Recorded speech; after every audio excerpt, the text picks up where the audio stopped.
The sun dips low on the horizon, painting the sky with hues of gold and pink. The soft waves of the Caribbean Sea lap against the shores of a hidden cove tucked away from the prying eyes of the world. The pirate ship, the Sea Serpent, drifts lazily at anchor just off the shore, its black sails billowing softly in the gentle evening breeze.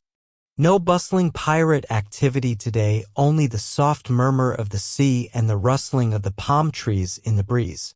Below deck, the pirates are preparing something unexpected. Not barrels of rum, not the usual loot, but fine china, delicate porcelain cups, and silver spoons. This is not your average pirate gathering. Tonight, a secret tea party is about to unfold. Captain Redbeard, notorious for his fearsome reputation across the Caribbean, steps onto the deck, his usual grim expression softened by an unusual excitement.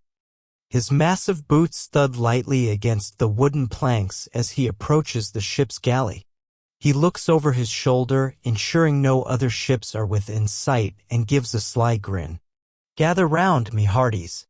Tonight, we celebrate not with plunder, but with tea." His first mate, the quick-witted but always calm Black Mary, raises an eyebrow. "Tea, Captain? Are we now pirating for Earl Grey and biscuits?" "Not just any tea, lass," Redbeard chuckles, "but a proper tea party. One only the finest pirates could throw." Inside the galley, a large tea kettle sits boiling gently on the stove. It's not made of the typical rusted iron found on most pirate ships, but of shiny silver, gleaming like treasure.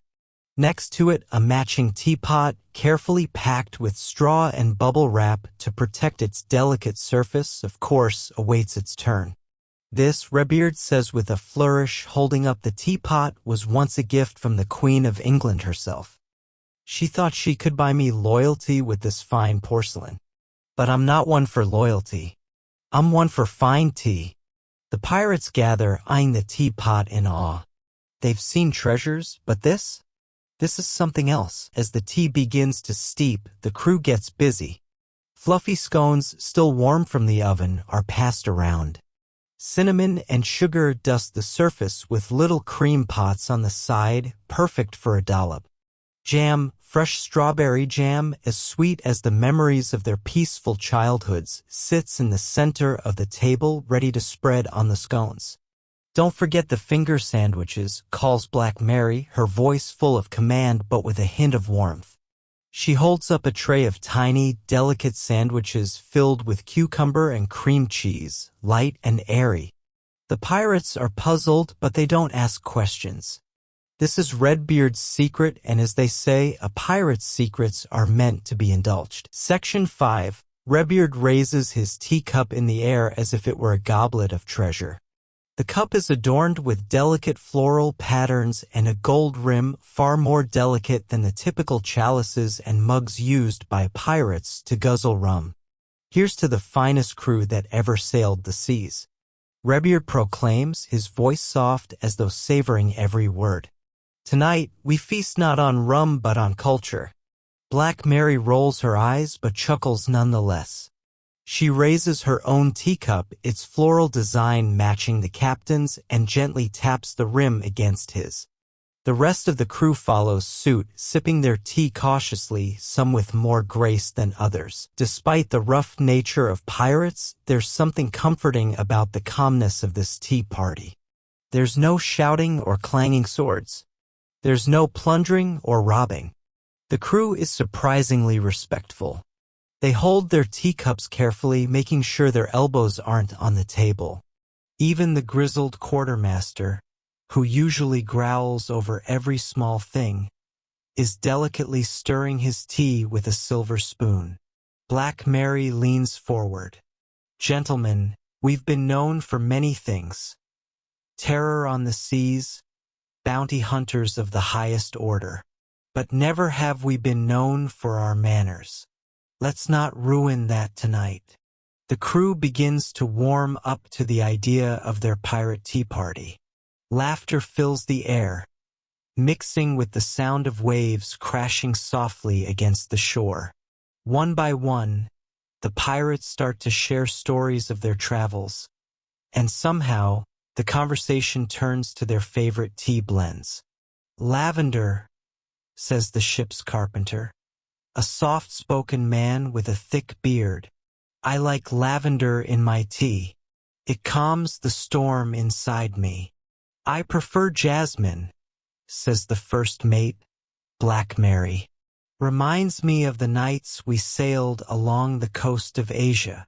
The crew exchanges stories of lands far and wide, of faraway oceans and the places they've stolen from.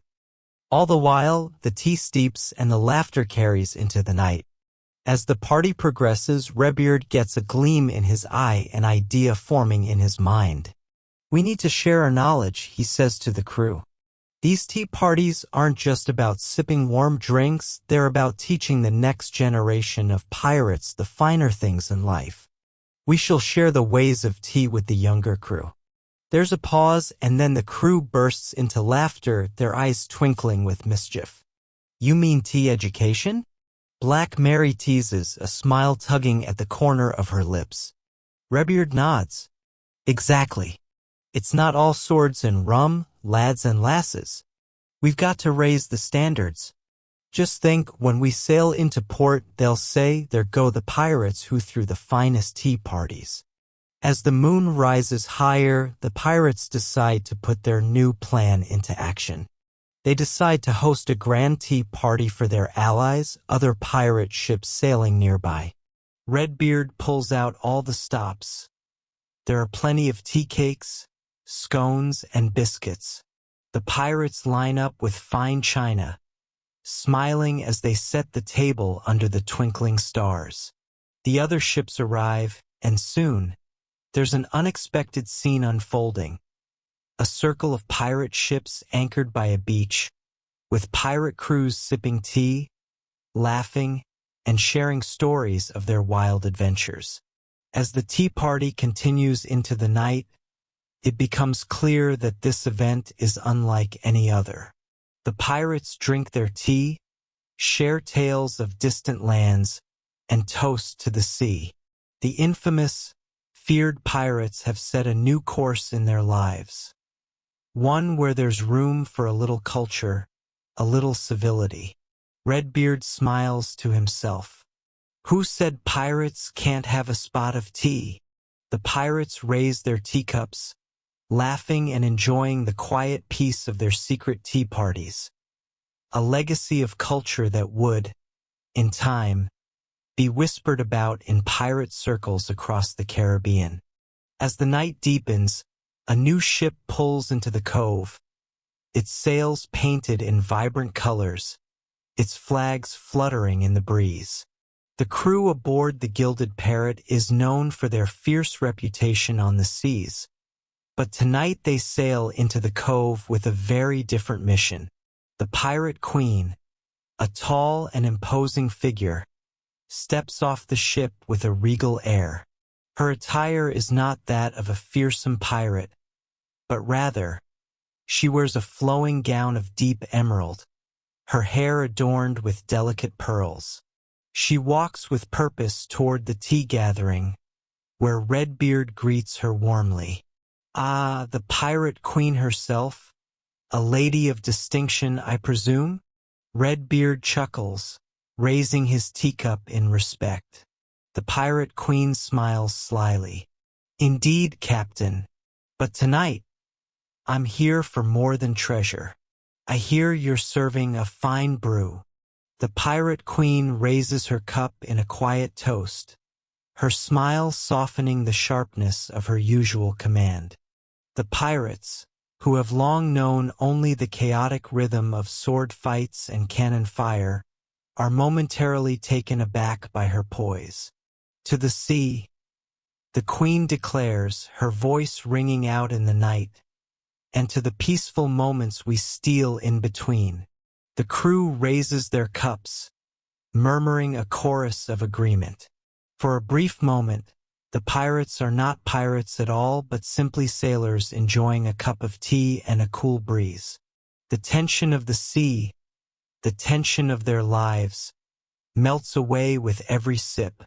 A loud cheer goes up as the ship's baker, a jovial pirate with flour on his apron, brings out a fresh batch of delicate spiced biscuits, steaming and golden. The pirates swarm around the basket, eagerly taking handfuls, dipping them into their tea. The biscuits' warmth and flavor blend perfectly with the sweetness of the honey from the jar resting nearby. "You'll never find a better batch, mates," the baker says proudly, wiping his hands on his apron. "Made with a touch of cinnamon and the finest sugar this side of Nassau." The pirates nod, impressed. They'd always been accustomed to stale bread or hardtack, but this was a different level of luxury. As the tea party continues, a soft voice rises above the murmurs of laughter. The ship's scribe, a quiet pirate known for his love of literature, stands up with his tea in hand. "I've been writing about this strange turn of events, mates," he begins, "when a crew of fearless pirates becomes avid tea drinkers. But perhaps it's not so strange. Maybe we've just forgotten the finer pleasures in life." He reads aloud a passage from one of his works, a story about a pirate captain who once tried to trade his plunder for a single cup of the finest tea in China, only to lose it to a merchant who valued it more than gold. The crew listens in rapt attention, a few quietly sipping their tea as the scribe's words paint vivid pictures of the old world where pirates were not only thieves but also seekers of beauty and stories. As the night grows deeper, the pirates decide to play a game. The ship's carpenter, a big-hearted man with a love for games of chance, proposes a new challenge. "Let's read our tea leaves," he declares, holding up his cup with a grin. "Who among us is destined for greatness? Who will lead the next great treasure hunt?" The pirates laugh, but soon they find themselves eagerly swirling their teacups, each trying to decipher the leaves at the bottom. There's no real fortune-telling involved, just a playful moment of fun that allows them to forget the dangerous world outside and lean into their shared humanity. The pirate philosopher, known for his long-winded speeches and wild theories, stands to add his own thoughts. "You see, my friends," he begins, "tea is not merely a drink. It is a symbol. The calm before the storm, the peace we long for after the chaos of our raids. In each sip, we find a moment of stillness. It reminds us that even in the wildest storm, we can find a little calm. Just as we pirates find peace in these quiet moments together." The crew murmurs in agreement, taking a slow sip, each reflecting on the philosopher's words. For tonight, their lives are not defined by the cutlass or the cannon, but by the simple act of sharing tea. A spice merchant, a new recruit to the crew, stands up and raises his own cup, offering a bit of advice. "If you want to take your tea to the next level, mates," he begins, "you must add just a hint of cloves, ginger, and nutmeg." The pirates listen with interest as the merchant explains how to blend spices for the perfect tea. The idea of combining these spices with honey from the local islands stirs excitement among the crew. Soon, each pirate is creating their own tea blends, adding spices to the steaming cups with playful enthusiasm. As the tea party draws to a close, the pirate queen hands a small, intricately carved box to Redbeard. "A gift," she says softly, "for the captain who can host a tea party with the best of them."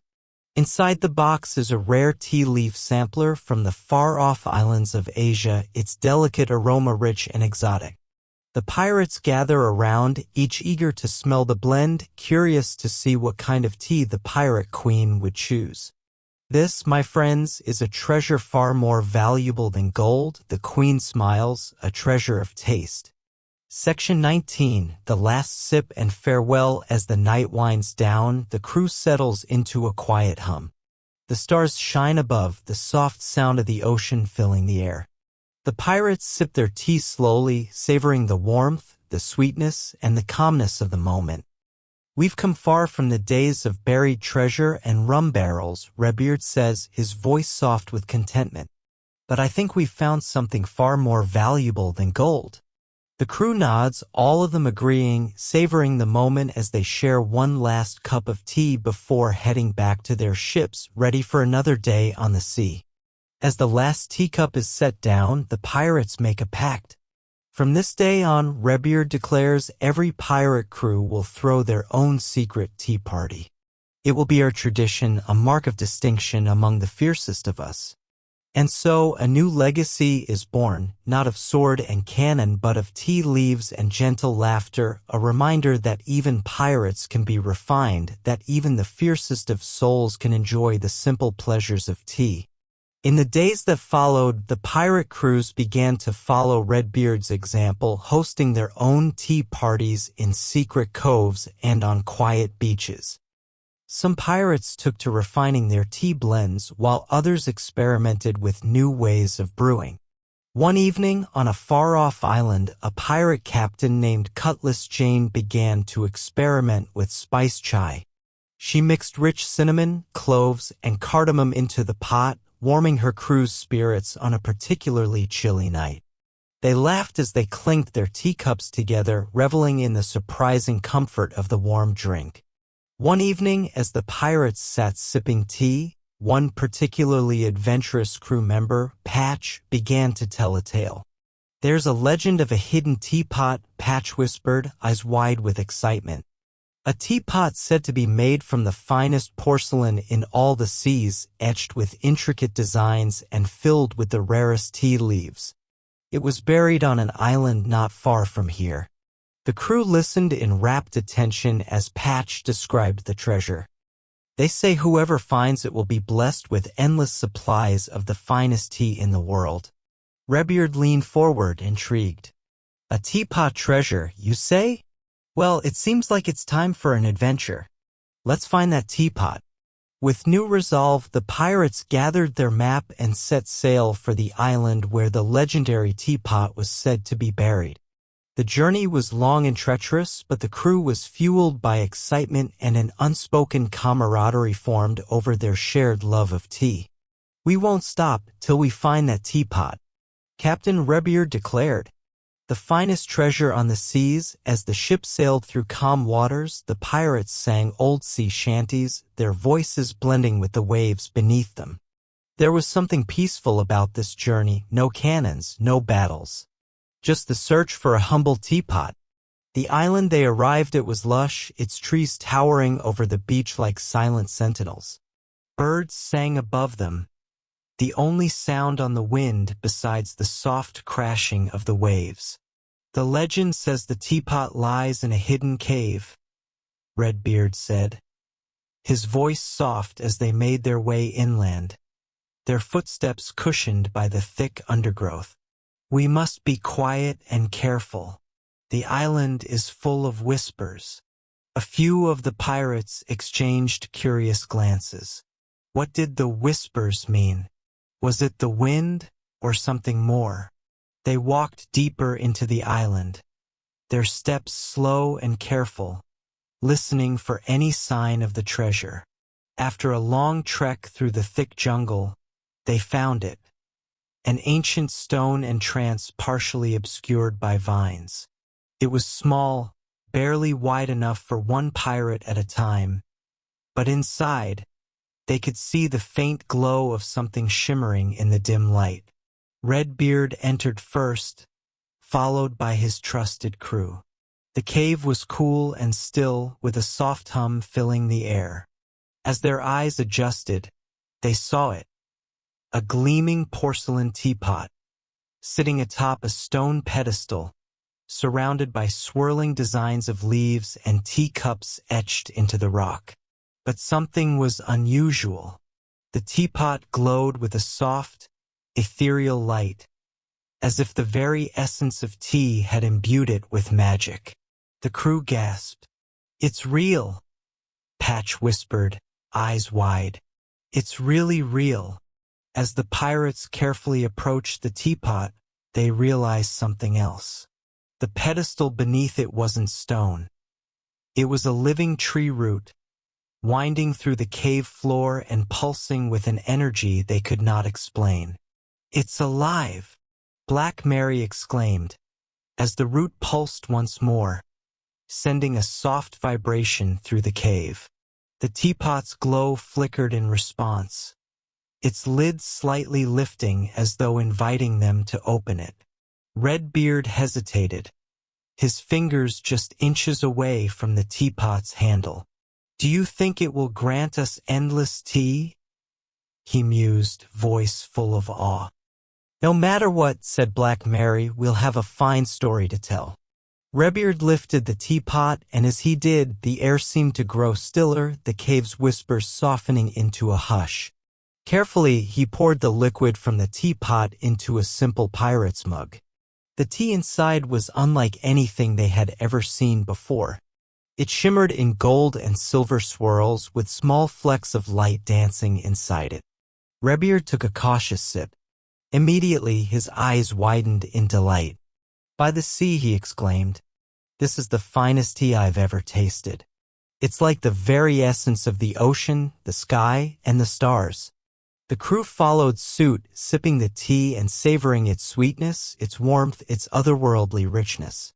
"It's magic," Patch said, eyes wide with wonder. With the teapot in hand, Redbeard and his crew returned to their ship, the Sea Serpent, ready to hold a celebration like no other. They set up a grand table on deck, complete with fine china, teacups, and the coveted teapot. Soon, other pirate ships appeared on the horizon, drawn by the rumors of the magical tea. Before long, pirates from all across the Caribbean gathered, sharing stories, sipping the legendary tea, and laughing together under the stars. This was no ordinary pirate gathering. There were no raids, no battles. Just pirates who had found a shared love for the finer things in life. Word spread quickly about the pirates who had thrown the finest tea party the Caribbean had ever seen.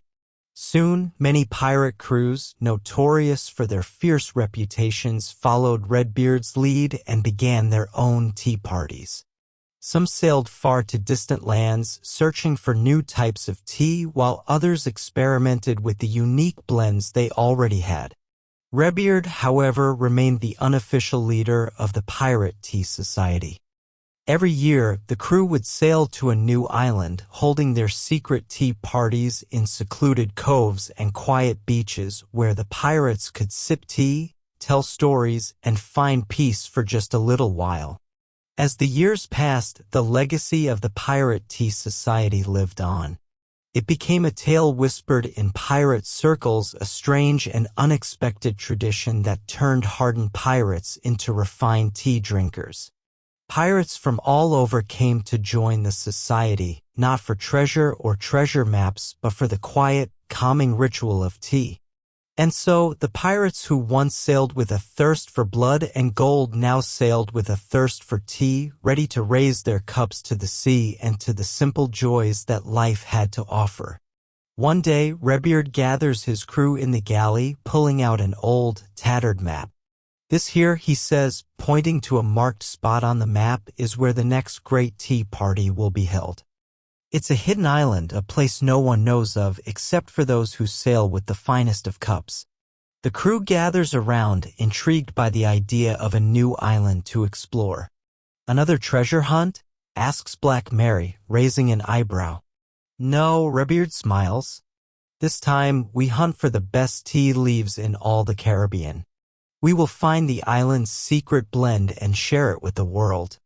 The ship sets sail the next morning, with the crew energized and ready for this new kind of treasure hunt. The horizon is clear and the sea is calm. There are no cannons to fire, no enemies to face, only the promise of a new, uncharted tea experience. As they sail, the crew begins to discuss their favorite teas, debating whether they prefer their tea with a dash of cinnamon or a splash of milk. For the first time in a long while, they are not pirates of the sea, but explorers of culture. After several days of smooth sailing, the ship approaches a secluded island. It is smaller than most, with lush greenery spilling over the edges of rocky cliffs. This is Tiavara, a legendary island that the pirates have heard of only in whispers, a place known for its magical tea plants. The crew disembarks and begins to search for the hidden groves of tea. As they wander through the jungle, they find a pathway lined with vibrant flowers and thick vines. The air smells of fresh herbs mixed with the sweetness of tea leaves. This place, Black Mary says, is something different. It's as if the island itself is brewing a cup of tea for us. Deep in the jungle, they discover a grove unlike any they have seen before. The trees are covered in leaves of gold and silver, and hanging from the branches are strange fruit, tea leaves that shimmer in the sunlight. The spirits of the island must have blessed this grove, says the scribe, who has spent years reading about magical lands and their hidden treasures. This is a gift, a rare find. The pirates gather the leaves, carefully wrapping them in cloth and placing them in their bags. They know that these will be used for the most luxurious tea parties to come. As they sit down to enjoy the tea they have gathered, the pirates decide to honor the spirits of the island by hosting a special ceremony. The pirates, with their usual lack of ceremony, now sit in silence, letting the tea leaves steep in silence and respect. A soft breeze stirs the leaves, and in that moment, the pirates can feel the island's magic, calming, peaceful, grounding. They share stories of their journeys, of the lands they've raided and the treasures they've found, but now their voices are gentle like a lullaby, weaving together in harmony with the tea's rich taste. With a full pot of the new tea in hand, Redbeard stands up and raises his cup high. To the sea that brought us together and to the tea that keeps us calm. The pirates laugh and cheer, each raising their teacups in unison. Their laughter carries over the waves, warm and full of the joy of shared tea and stories. There is no need for fighting today, only for connection, for the joy of a simple moment shared among comrades. As the pirates sail back to their home port, they realize something has changed. They have not just discovered a new type of treasure, they have discovered a way to make their lives richer. The Pirate Tea Society, once just a small gathering on the Sea Serpent, has now grown to encompass every pirate ship in the Caribbean. Every crew, no matter how fierce, now hosts tea parties, whether on a hidden beach in the heart of a jungle or under the stars on their ships. The tea has brought pirates together in ways they never imagined. The first annual gathering of the Pirate Tea Society is held in a secluded cove far from the chaos of the world. Pirates from all over the Caribbean sail into the cove, bringing their finest tea blends and cakes. The tea party lasts for days, with pirates of every stripe joining together to share their secrets and celebrate their shared love of tea. Redbeard, standing at the head of the table, smiles at the sight of his fellow pirates, all gathered in harmony. "Who would have thought it?" he murmurs. "Pirates, drinking tea, enjoying a peaceful life." As the years pass, the Pirate Tea Society becomes legendary. It's no longer a secret, but something pirates wear proudly on their sleeves. Stories of the grand tea parties spread far and wide, becoming part of pirate folklore. Pirates now sail not only for treasure, but also for the next great tea blend, the next secret island to explore, the next cup to savor. In the final years of his adventures, Captain Redbeard looks back on his life with contentment. He's amassed wealth, faced danger, and lived 1,000 lifetimes of adventure, but it's the tea, the quiet moments spent with his crew, that he cherishes the most. One evening, as the sun sets over a quiet beach, Redbeard raises his cup for one final toast. To the sea, to the tea, and to the pirates who found peace in both. And with that, the pirates sail off into the sunset, their journey now defined not by plunder, but by the simple joy of sharing tea. Word of the Pirate Tea Society's success spreads like wildfire through the Caribbean. Pirate ships from distant shores now sail with a new purpose, not just to plunder, but to find the next perfect tea leaf. The sea becomes a map of tea-growing islands, and pirate crews keep secret journals of their tea adventures, cataloging each discovery with precision and care. Redbeard's ship, the Sea Serpent, becomes the flagship of this new pirate tradition, and every crew member, from the grizzled quartermaster to the youngest cabin boy, becomes a connoisseur of tea.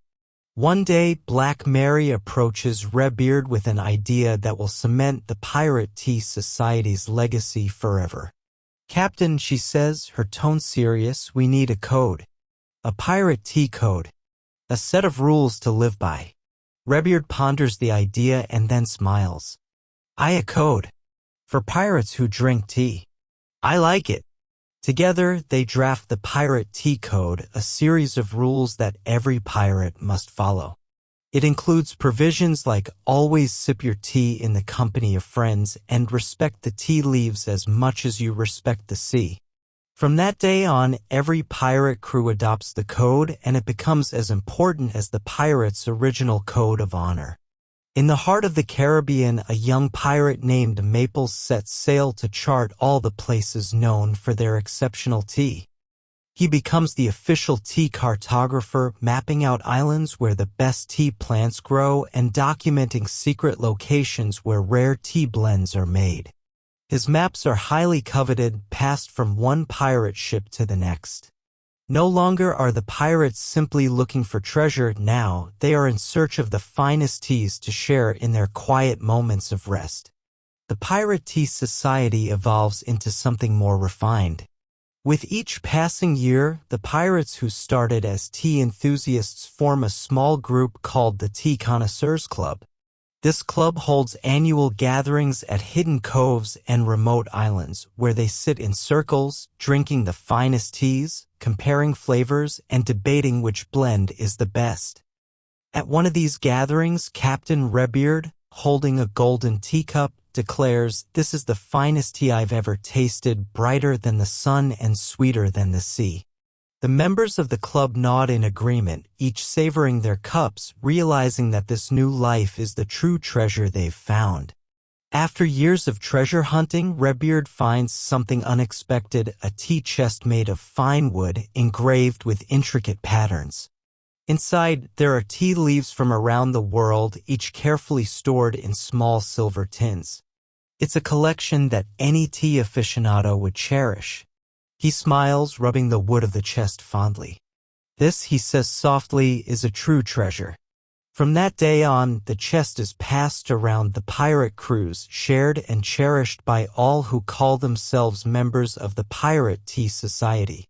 The tea chest becomes a symbol of their bond, of their shared appreciation for the finer things in life. Section 46. The Pirate Tea Master. As the years go on, the pirates begin to value not just the tea itself, but the art of brewing it perfectly. One pirate, a former merchant who once sold spices, becomes known as the Pirate Tea Master. He teaches the crew the delicate art of brewing the perfect cup, balancing temperature, steeping time, and the precise amount of honey to add. His knowledge is highly sought after. Pirates from all over the seas travel to the Sea Serpent to learn from him, and soon every pirate ship has a trained tea master aboard.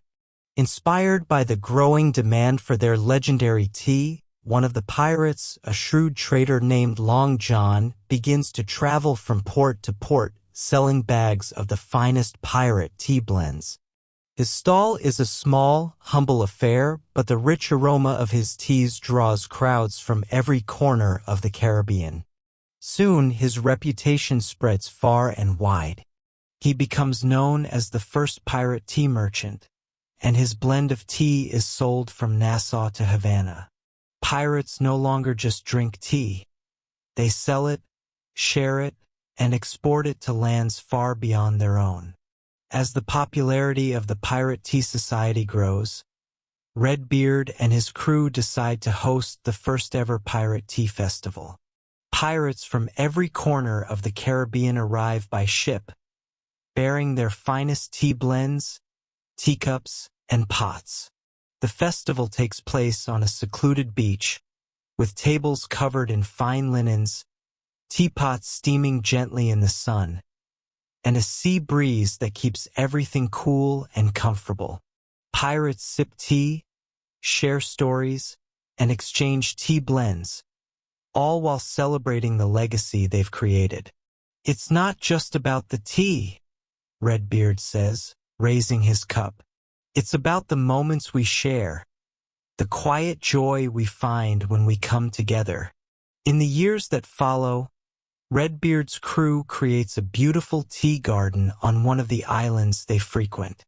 It's a tranquil place, with lush green leaves, vibrant flowers, and the soothing sound of water flowing gently through a small stream. The garden is planted with the finest tea plants from around the world. It becomes a sacred space for the pirates. Some come to meditate, others to sip tea, and some simply to find peace from the sea. The garden, a symbol of the pirates' growth and transformation, becomes a hidden gem, a place where no one would expect pirates to find serenity. As Redbeard grows older, he begins to reflect on his legacy. He's amassed treasure, sailed through the wildest storms, and faced dangers that would have broken lesser men. But it is the legacy of the Pirate Tea Society that he is most proud of. One evening, as the sun sets on his last voyage, he raises a cup of tea to the sky and whispers, "This is the real treasure." And so, the pirates continue their tradition of tea, passing it down from one generation to the next, a legacy of kindness, peace, and good company, a legacy that proves even the fiercest pirates can find comfort in the simplest of pleasures. As the Pirate Tea Society grows, a new tradition emerges, a pirate tea exchange where crews from various ships come together to swap their favorite tea blends. Each pirate ship arrives at the rendezvous point with barrels of tea leaves carefully selected and prepared to share. Redbeard himself brings an assortment of rare blends from his voyages. As the ships dock, pirates excitedly trade secrets, laugh over mugs of tea, and bond over their shared love of this quiet ritual. Some blends are rich and spicy, while others are smooth and floral, each crew eager to discover something new. "This is the finest exchange I've ever seen," Redbeard exclaims, as he sips his tea and watches the crews mingle. On one particularly busy day at the exchange, a quiet pirate with a long coat slips into the gathering. His name is Calico Jack, and he is known for being a master smuggler of rare spices and tea. He leans in close to Redbeard and whispers, "I found the rarest tea in the Caribbean, Captain. It's from the hidden jungles of an island few know about." Redbeard leans in, intrigued. "Tell me more," he says, always on the lookout for something new to share with his crew. Calico Jack winks, then hands over a small, sealed pouch of deep green tea leaves. "This will change the game," he promises. Redbeard and Black Mary carefully unwrap the mysterious pouch. Inside are leaves of the brightest green, almost glowing with an otherworldly sheen. "This is it," Redbeard exclaims, his eyes wide with excitement. "JT. It's said to have been picked only once every 7 years by the monks of a hidden temple deep in the jungles.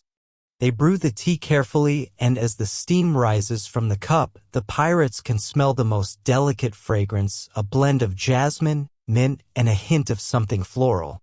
The first sip is rich, smooth, and almost magical. "This is the finest tea I've ever had," Black Mary murmurs, savoring every drop.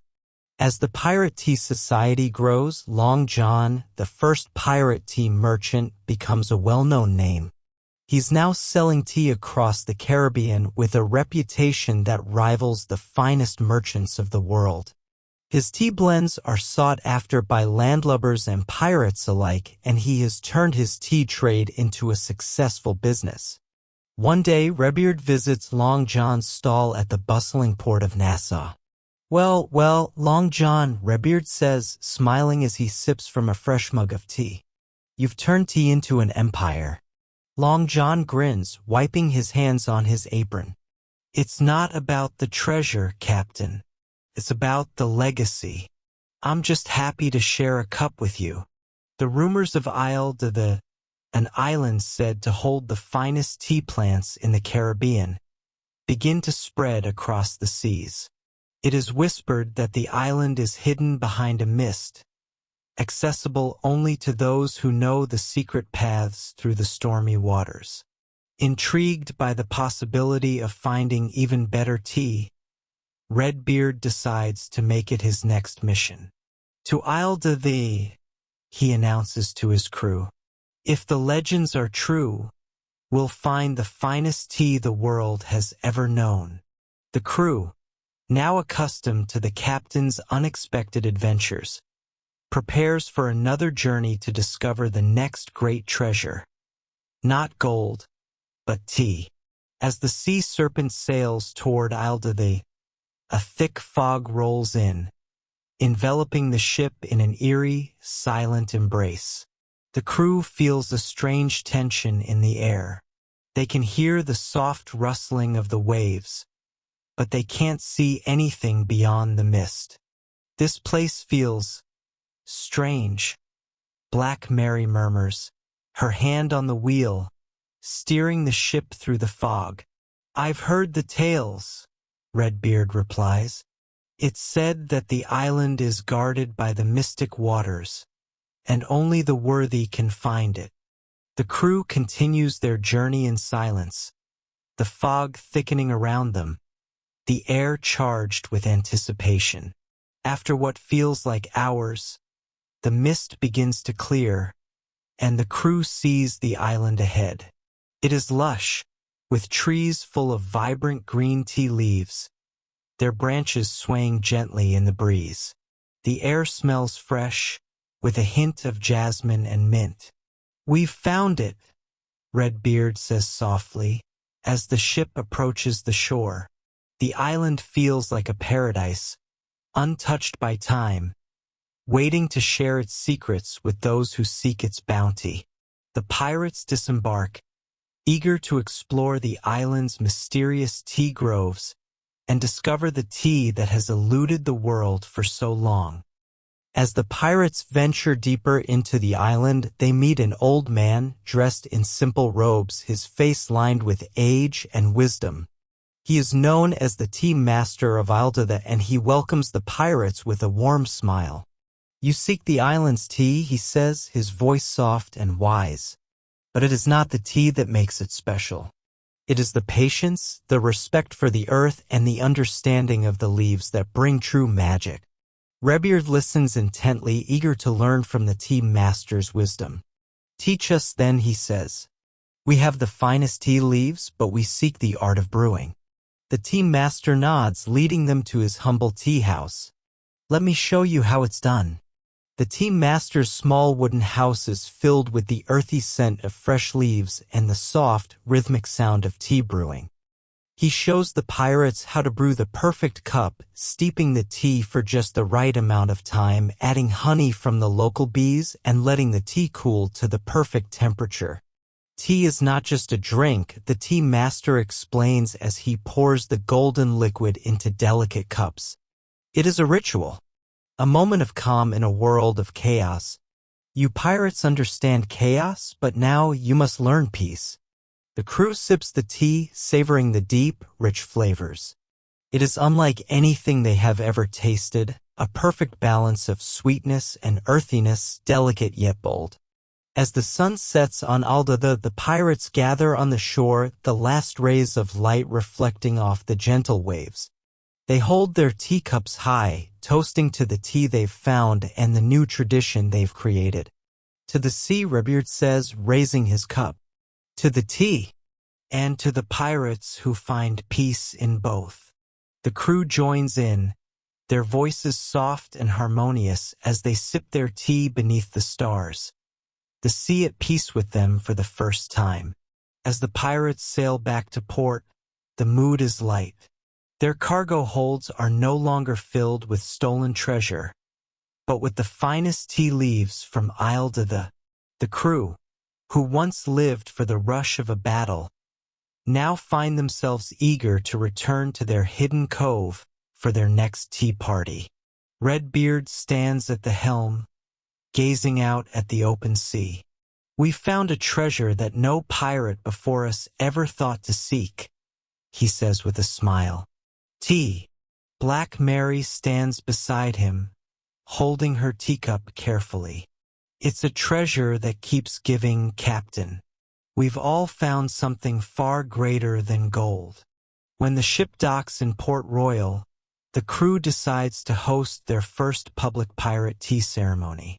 The townsfolk, who have never seen pirates so civilized, gather around in curiosity. They're used to seeing pirates charge through town with swords drawn and coins clinking in their pockets. But today, there's a different kind of excitement in the air. The pirates, now dressed in clean clothes, set up tables with fine china, tea cakes, and scones. The locals approach hesitantly, unsure of what to expect. Redbeard, ever the gracious host, stands behind a table and waves them over. "Come, come, friends. Let's share a cup of the finest tea this side of the Caribbean. No need for fear. We've traded in our swords for teacups." A local merchant approaches, intrigued by the strange gathering. "What is this, a tea party?" he asks, his voice laced with suspicion. "Aye," says Black Mary with a wink, "but not just any tea party. This, my friend, is a sailor's tea blend, made by pirates who found the magic in a cup." The merchant looks skeptical, but as he takes a sip, his eyes widen. "By the sea, this is the finest tea I've ever tasted." The pirates laugh, pleased with the success of their first public tea ceremony. They've turned a simple tea party into an event that will become legendary across the Caribbean. Word of the pirate tea party spreads far and wide, and soon other pirate crews request invitations to the next grand tea event. Pirates from all over the Caribbean gather at Redbeard's ship, the Sea Serpent, and from there they sail together, sipping tea and sharing stories of their adventures. No longer are they simply known as feared buccaneers. They've become known as the pirate tea lords, masters of both the seas and the teapot, making their mark in history as the most cultured and civilized pirates to ever sail. One day, as the pirates are relaxing on a beach, sipping their tea and enjoying the sunset, a ship approaches in the distance. It is a royal vessel, and flying high above it is the flag of the Pirate Queen. Redbeard is astonished. "I never thought I'd see the day," he mutters. "The Pirate Queen herself, here for our tea party?" The Pirate Queen steps onto the shore, her gown as regal as ever, but her demeanor softer than expected. "I've heard rumors of your tea parties," she says, smiling, "and I must say, I've come for a cup of that famous blend you've all been talking about." Section 66. A royal tea challenged the Pirate Queen, having been an unchallenged figure in pirate society for many years, surprises the crew by issuing a tea challenge. "You pirates," she begins, "have mastered many things, but can you master the ultimate tea ceremony?" The pirates exchange nervous glances. "What do you mean by ultimate tea ceremony, Queen?" Redbeard asks, wary of the challenge. The Queen grins. "I challenge you to brew the finest cup of tea, using only ingredients you can gather on this island in the next hour." A true test of your pirate skills, wouldn't you say? The pirates eagerly accept, ready to prove their tea-making prowess. The pirates scatter across the island, gathering whatever ingredients they can find, fresh herbs, fruit, and even some local honey. They meet back at the shore, each with their collection of ingredients, and begin the process of brewing the most unique cup of tea they've ever created. Redbeard, ever the strategist, insists on using a blend of mint and citrus, while Black Mary favors spices like cinnamon and cloves. The pirate queen, always full of surprises, chooses to combine flowers from the island with a touch of the elusive island honey. Each pirate works diligently, focused on the delicate balance of steeping time, temperature, and flavor. The scent of their tea mixes with the fresh sea breeze, and as they sip their creations, a sense of excitement fills the air. With the final teas prepared, the pirate queen and Redbeard sit together at a wooden table, teacups in hand. The pirates, standing anxiously nearby, wait for the verdict. The queen sips her tea first, savoring the delicate balance of flavors. "This," she says, smiling warmly, "is the finest cup of tea I've ever tasted. You've earned your reputation, pirates. I declare you masters of tea." The pirates cheer, thrilled by the pirate queen's approval. The challenge has been won, and with it they've cemented their place as the most refined and cultured pirates on the seas. As the weeks pass, the Pirate Tea Society continues to grow. Each pirate crew now practices the fine art of tea etiquette. They hold their teacups with respect, never slurping, never spilling. They set their tables with the finest linens, creating an environment of calm amidst their usual chaotic lifestyle. In the evenings, the pirates sit in circles on the deck, sipping tea and discussing the finer points of life on the sea, the latest tea blends, and their favorite adventures. It's a new kind of pirate culture, one that values peace, camaraderie, and the joy of a shared cup of tea. As the years go by, the Pirate Tea Society becomes a symbol of the pirates' unique legacy. Redbeard, Black Mary, and the rest of the crew continue to host tea parties, pass down recipes, and spread the word that pirates can be refined, cultured, and enjoy the peaceful moments that tea brings. Their adventures may have been legendary, but their tea parties were the true treasures of their pirate legacy, one that would live on in stories, songs, and teacups for generations to come. One day, a new figure appears on the horizon, another pirate ship, this one even larger than the sea serpent. The ship's sails are adorned with intricate gold designs, and its flag bears an unusual emblem, a teapot crossed with a cutlass. As the ship docks, its captain steps onto the beach, a tall, dignified man known only as the Tea Admiral. He is a former nobleman who turned to piracy in search of adventure but had always maintained a refined taste for tea. "Ah, I've come to see the infamous tea pirates," he says with a bow. "I've heard tales of your gatherings. I must admit I've been intrigued." Redbeard smiles. "You've come to the right place, Tea Admiral. We were just preparing for our next gathering." The Tea Admiral, a self-proclaimed master of tea, challenges Redbeard to a tea duel. "You say you've mastered the art of tea," he says, his voice playful but competitive. "Let's see who brews the finest cup." A duel of tea leaves and skill. Redbeard, always up for a challenge, agrees. The crew gathers around, excited for the spectacle. Each pirate is tasked with brewing their own perfect cup using the ingredients they've gathered from the island. The Tea Admiral, with his refined manners and precise technique, begins the brewing process with a calm focus. Redbeard, on the other hand, has a more relaxed approach, splashing in tea leaves and letting the hot water infuse at its own pace. The two pirates sip from their cups, testing each other's blends.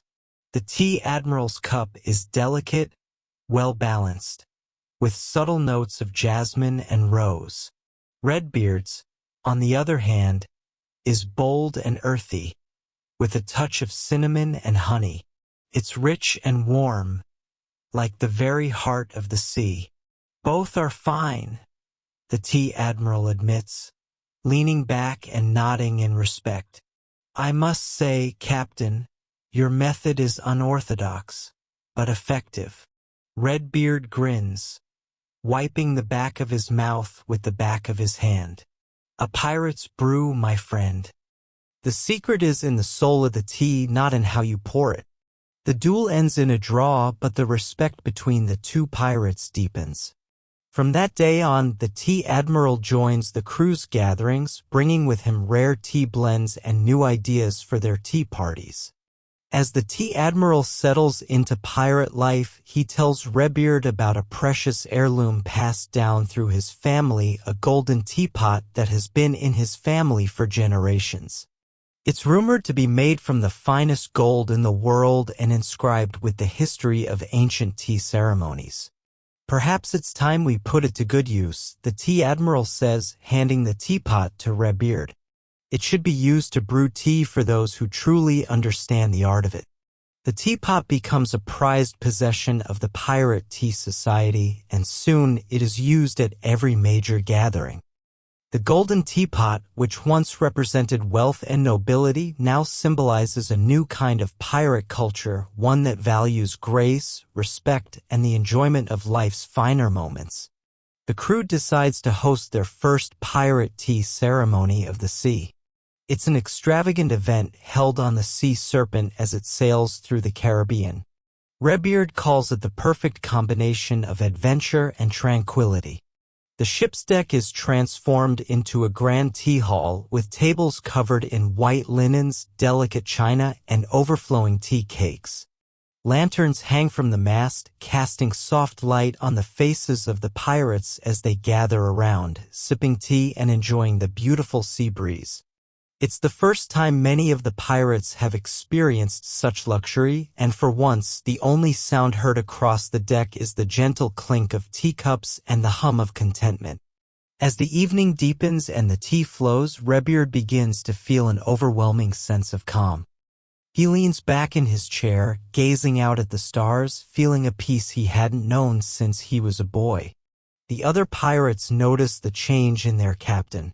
He seems less gruff, more content, as if the tea has unlocked something within him. "I've never felt this way," Redbeard admits to Black Mary, who sits next to him, sipping her tea. "It's as if the tea has shown me something I've been missing." "You've found peace, Captain," Black Mary says softly. "It's the kind of peace we've all been searching for." The crew begins to collect rare tea blends from every corner of the Caribbean. From distant islands in the east to the hidden corners of the sea, pirates seek out the finest leaves, exchanging them with other crews and merchants.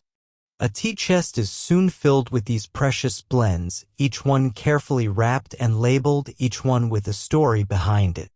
The pirates take great pride in their collection, and whenever they stop at port, they add a new blend to their tea chest, always expanding their knowledge and appreciation for the art of tea. The tea chest becomes a symbol of their growth as pirates, a sign that they have evolved from mere raiders to seekers of finer things in life. Redbeard invites the pirate tea master, an old and wise pirate who has traveled the seas for decades, to join the crew on the Sea Serpent. The tea master has spent his life learning the secrets of tea, its origins, its properties, and the best ways to brew it. He teaches the crew how to create the perfect balance of tea leaves, how to read the color and aroma of the brew, and how to pair the tea with various foods. The pirates are amazed at the depth of knowledge that the tea master shares with them. From that day forward, the crew no longer simply drinks tea. They become true connoisseurs, each one learning to appreciate the art and magic of tea. As word spreads, pirates from all over the world begin to adopt the Pirate Tea Society's ways. The once feared pirates are now known for their elegant tea parties, their fine blends, and their respect for the art of tea. At each pirate gathering, there are always new faces, new pirates from different corners of the world who have come to join the tea celebrations. What was once a small society of pirates now has a global influence, transforming the image of pirates from ruthless raiders to cultured adventurers who appreciate life's quiet pleasures. Every year, the Pirate Tea Society hosts an annual gathering on an island secluded from the world. Pirates from all over the seas gather, bringing their finest blends and cakes. They sip tea, share stories, and exchange wisdom. At the end of each gathering, Redbeard stands before the crew, his teacup held high. To the sea, to the tea, and to the pirates who bring peace to the storm. The pirates raise their cups in unison, toasting not to gold or rum, but to the shared joy of a quiet, beautiful tradition that has changed their lives forever. In the heart of the sea serpent, Redbeard decides to build a secret tea library.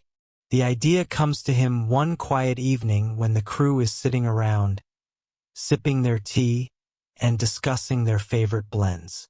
"We need a place to keep all the knowledge we've gathered," he says, staring at the map of islands with marked spots for rare tea locations. The library is small but comfortable. Shelves are filled with tea leaves from around the world, alongside books about tea's history, recipes, and the best techniques for brewing. The pirates, always eager to learn, take turns reading and experimenting with new methods. "It's more than a place for tea," says Redbeard. "It's a place for us to grow, to learn, and to build our legacy." As the pirate tea society becomes more well-known, pirate crews begin to trade in tea as much as they trade in gold. Crews from far-off lands arrive with rare tea blends, eager to exchange them for the finest treasures the pirates have discovered. Long John, now the official tea merchant of the Pirate Tea Society, establishes a small network of tea trade routes. He sails between islands, carrying bags of the finest tea blends to sell or swap for even rarer varieties. His stalls, adorned with colorful banners and fragrant herbs, become a staple at every port. The pirates' collection of teas grows, and soon they have enough to host tea parties that last for days, each one filled with laughter, stories, and the joy of new discoveries. Word of the Pirate Tea Society's growing influence reaches Nassau, the largest city in the Caribbean. The governor, curious about the rumors of pirates drinking tea and hosting lavish parties, invites Redbeard to a grand pirate tea festival in the heart of the city. Redbeard and Black Mary are skeptical at first, but they agree to attend. They set up a small booth, offering free samples of their finest tea blends, along with the finest cakes and scones. Soon, the festival is buzzing with excitement. Locals, sailors, and even other pirates gather around to sample the teas and enjoy the festivities. Redbeard stands proudly, watching as the pirates and the townsfolk sip tea together. Perhaps, he muses, this is the true legacy we've built, not treasure, but a bridge between the seas and the land. One night, as the pirates are lounging on deck, enjoying their tea, an old map is discovered in the captain's quarters. It is said to lead to a treasure, one that is not made of gold or jewels, but something even rarer. "The tea of the ancients," says Redbeard, staring at the map. "A tea blend so rare, so ancient, that it has the power to heal the sick and bring luck to those who drink it." The crew looks at each other, eyes wide with excitement. Could this be the greatest treasure they've ever found? "Prepare the ship," Redbeard commands. We sail at dawn. To find the tea of the ancients? Following the map's clues, the pirates arrive at a mysterious, fog-covered island. The trees here are strange, their bark smooth and glowing faintly in the moonlight. There is a sense of magic in the air, and the pirates feel both nervous and excited. The map says the tea grows in the heart of the jungle, Black Mary says, squinting at the faded parchment. But the jungle is thick. We may have to cut our way through. With swords in hand and their cups filled with their finest tea, the crew ventures into the jungle, eager to find the legendary tea of the ancients. After several hours of trekking through the dense jungle, the pirates finally find a hidden grove, an oasis filled with plants unlike any they've seen before. The leaves shimmer with an ethereal glow, and in the center of the grove is a small stone altar, covered in ancient carvings. As they approach, a figure steps out from the shadows, a guardian of the tea grove, an ancient spirit who has protected the grove for centuries. The guardian is tall, cloaked in leaves and vines, and speaks in a voice that is both kind and commanding. To drink the tea of the ancients, the guardian says, one must prove their worth. You must show respect for the earth and the plants that give life to this tea. The guardian offers the pirates a challenge. To earn the tea of the ancients, you must brew it with patience and reverence, he says. The leaves must steep for exactly 12 minutes, and no one may speak a word until the tea is ready. The pirates, always impatient by nature, stare at the steaming cup of tea, but they remain silent. The jungle hums around them, and time seems to stretch. It is the longest 12 minutes of their lives.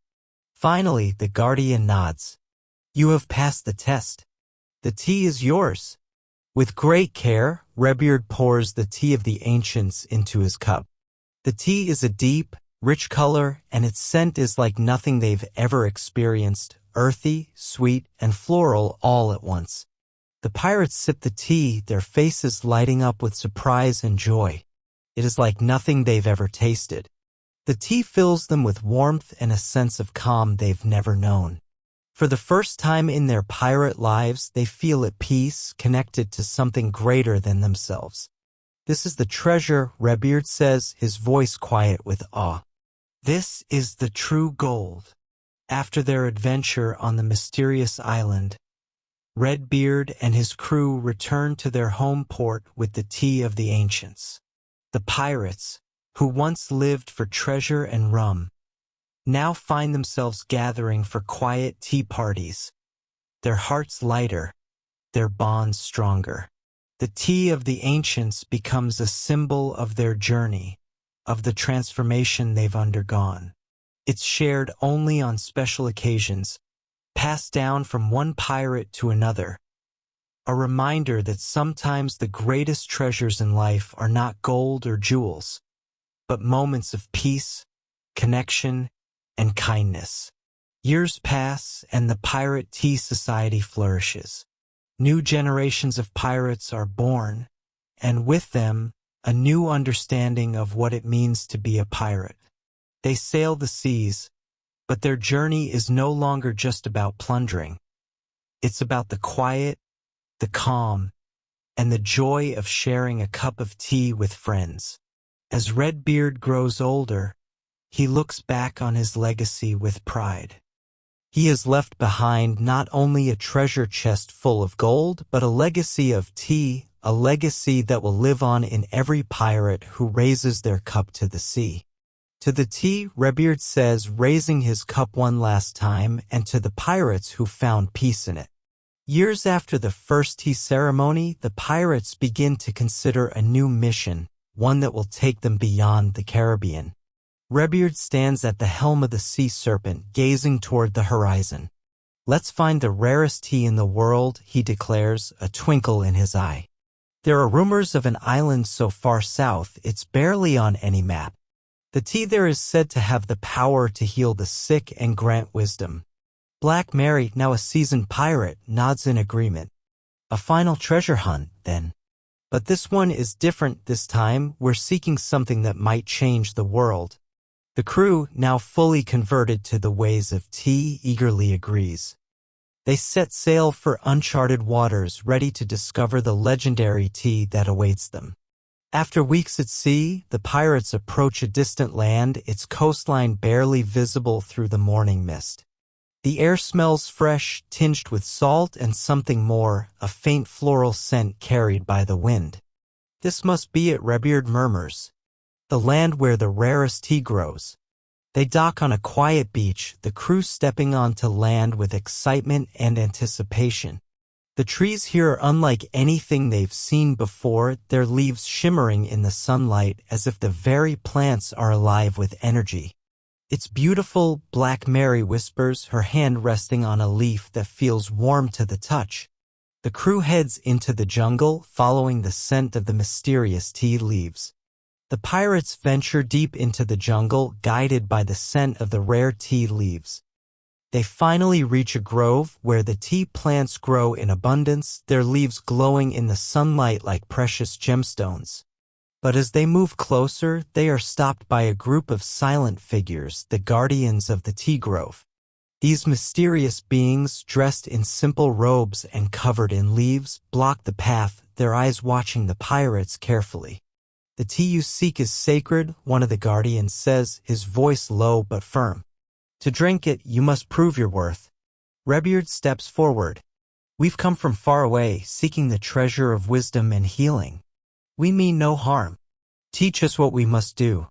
The guardians nod, their faces serene. "You must each drink from the well of patience and humility. Only then may you take the tea."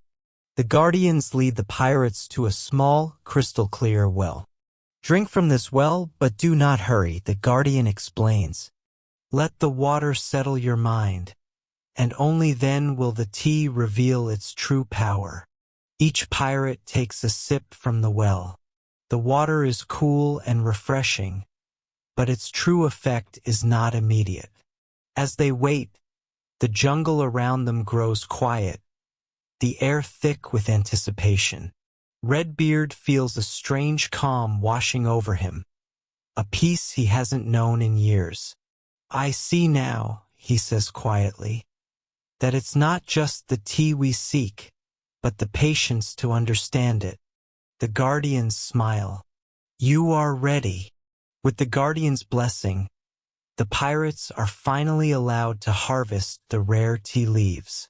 The leaves are a deep green, almost glowing with an inner light. They are carefully plucked from the plants and placed in baskets to be brewed. The pirates make their way back to the shore, where they prepare the tea. As the water boils and the leaves steep, an intoxicating fragrance fills the air.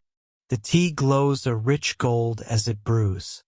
When the first cup is poured, Redbeard takes it slowly, savoring the warmth. He sips and immediately feels a sense of clarity, as if the world has shifted and his mind is clearer than ever before. "This is it," he says softly. "The tea of wisdom. It's everything they said it would be." The pirate philosopher, who has always been a seeker of knowledge, is the next to try the tea of wisdom. He closes his eyes as he sips, and for a moment, it seems as though time itself slows. He opens his eyes and smiles gently. "The tea doesn't just grant wisdom," he says, his voice quiet. "It unlocks it within us. It brings out the knowledge that already exists in our hearts." The crew listens intently, each of them feeling the weight of his words. For the first time, they realize that this tea is not just a drink, but a doorway to a deeper understanding of themselves. The pirates decide to test the tea's healing properties. There's an old sailor aboard the ship, his body weary from years of hard travel, his limbs stiff from injuries sustained in battle. Redbeard offers him a cup of the tea of wisdom, and the sailor takes it gratefully. As he drinks, a visible change occurs. His face softens, his posture straightens, and the weariness fades from his eyes. Within moments, he feels stronger, lighter, as if the tea has truly healed him. "It's magic," he whispers, a smile creeping onto his face. "I haven't felt this good in years." The crew watches in awe. "The legends were true," Black Mary says, her voice filled with wonder. With the healing tea now in their possession, the pirates face a difficult decision. They could keep the tea for themselves, continuing their tea parties and using its powers for personal gain. But something inside Redbeard tells him that the true gift of this tea is not in the wealth it could bring, but in the good it could do for the world. "We can't keep this to ourselves," Redbeard says to the crew. "We must share it with those in need. The world is filled with suffering, and this tea could heal the sick and bring peace to many." The crew agrees, and together, they vow to share the tea of wisdom with those they meet on their travels, spreading its healing power across the seas. The pirates, now filled with wisdom and a sense of purpose, decide to create a pirate tea school. They'll teach the next generation of pirates the art of tea, how to brew it, how to appreciate it, and, most importantly, how to use it to bring peace to their lives and the world around them. Redbeard, with his vast collection of tea blends, becomes the school's first teacher. Black Mary assists him, teaching the young pirates how to brew the perfect cup of tea.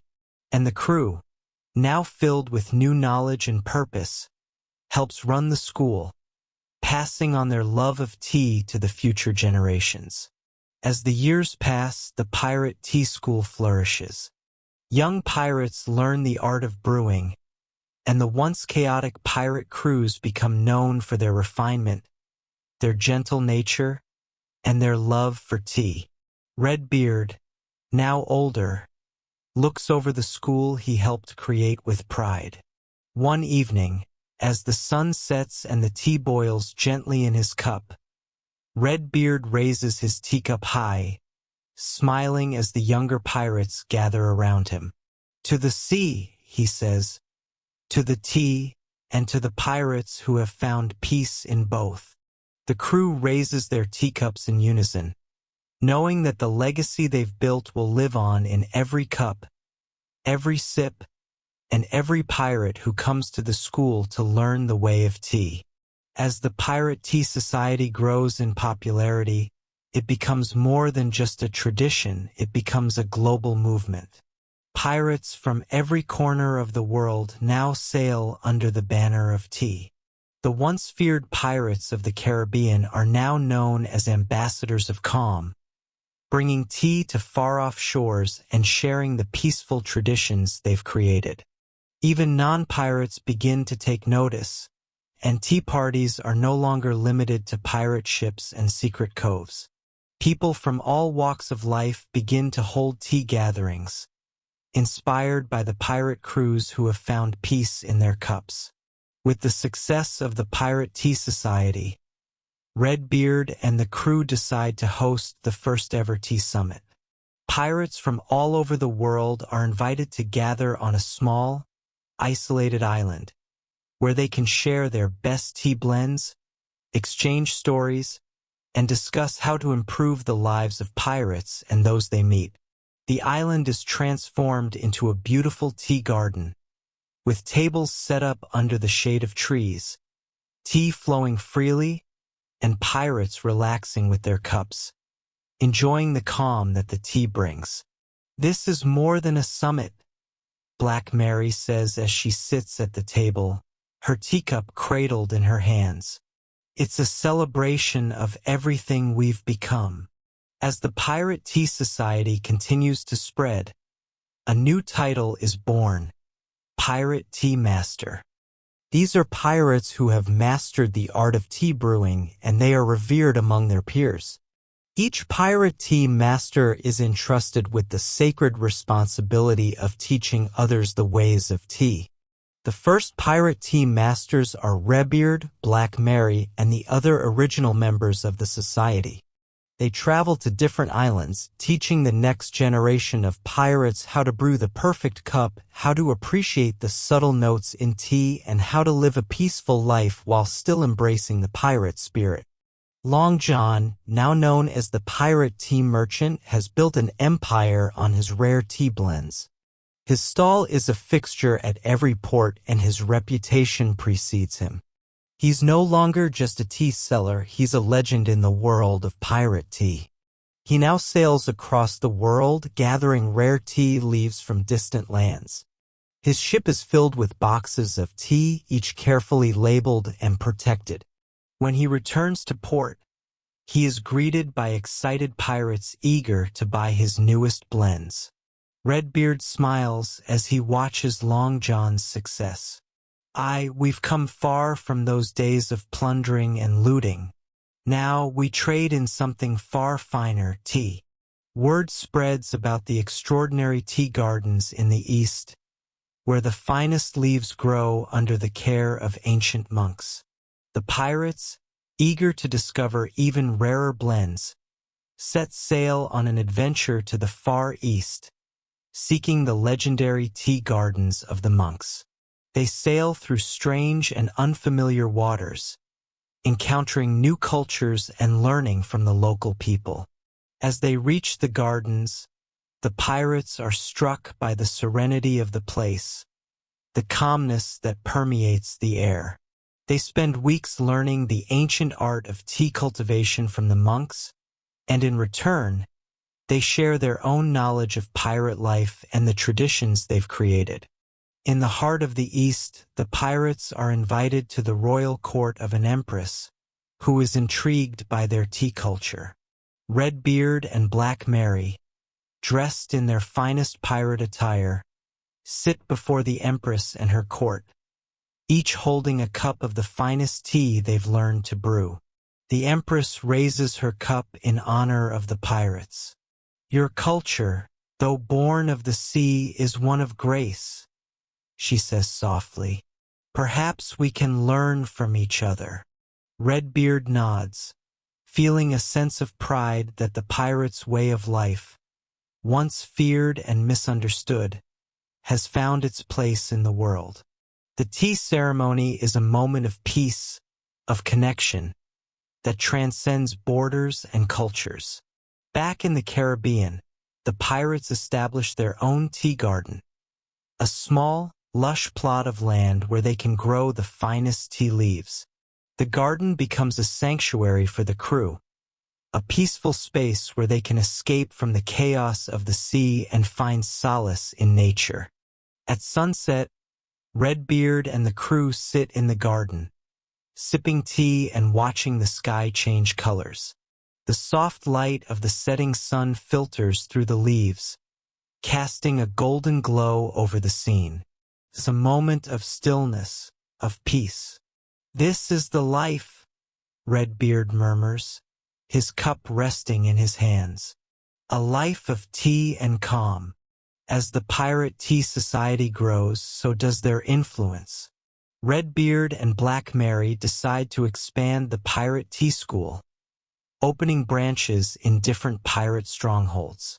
The school becomes a place where young pirates can learn the art of brewing tea, as well as the lessons of patience, kindness, and respect. The school's success is immediate, with eager young pirates signing up to learn. The next generation of pirates is raised not only with a love of adventure, but also with an appreciation for the simple joys of life, like sharing a cup of tea. As the years pass, the Pirate Tea Society continues to thrive. Tea parties are no longer just a pirate tradition, they've become a part of pirate culture. Pirates from every corner of the world hold tea parties, sharing their best blends and teaching others the art of brewing. The Pirate Tea Society becomes a global phenomenon, with pirates and non-pirates alike coming together to enjoy the peaceful moments that tea offers. The once feared pirates have become ambassadors of calm, bringing a touch of grace and elegance to the world of piracy. As Redbeard grows older, he reflects on the legacy he's created. The treasure he's amassed is not gold or jewels, but something far more valuable, a tradition of peace, camaraderie, and tea. One evening, as the sun sets over the horizon, Redbeard raises his teacup one final time. To the sea, to the tea, and to the pirates who found peace in both. And with that, the legacy of the Pirate Tea Society lives on, carried forward by each new pirate who picks up a cup and drinks to the calmness that can be found in a single sip. The annual Pirate Tea Festival has become a legendary event in the Caribbean. Pirates from every corner of the world sail to a secret cove, gathering together to share their finest tea blends. The cove is transformed into a vibrant marketplace of tea, tables covered in delicate china, teacups, teapots, and cakes. The air is filled with the gentle hum of pirates chatting, sipping tea, and trading secrets. Redbeard stands proudly at the helm of the Sea Serpent, watching the festivities unfold. This is what we've built, he thinks to himself. A community, a tradition, and most importantly, peace. During one of the tea festivals, a new pirate arrives at the cove, his ship adorned with colorful flags. He is known as Captain Anise, and he brings with him a new discovery, tisanes, herbal teas made from plants other than tea leaves. Come, come, Captain Anise calls, waving a large bundle of dried herbs. These are the tisanes of the tropics. Hibiscus, lemongrass, and wild mint. They're perfect for pirates who seek a refreshing drink without the caffeine. The crew eagerly gathers around as Captain Anise prepares the tisanes, steeping the herbs in hot water. The pirates are delighted by the light, fragrant flavor, and soon, tisanes become a staple at every tea party. Inspired by Captain Anise's herbal discoveries, Redbeard proposes a new challenge, a Pirate Tea Blends Challenge, where each pirate crew must create their own unique tea blend, using whatever ingredients they can find on their travels. The competition is fierce. Some pirates use spices from the East, others use flowers and herbs from the jungles of the Caribbean. Redbeard and Black Mary judge each blend, sipping carefully and considering each one's flavor profile. At the end of the day, Redbeard raises his cup. There is no winner here, he says with a smile. We are all winners in the world of tea.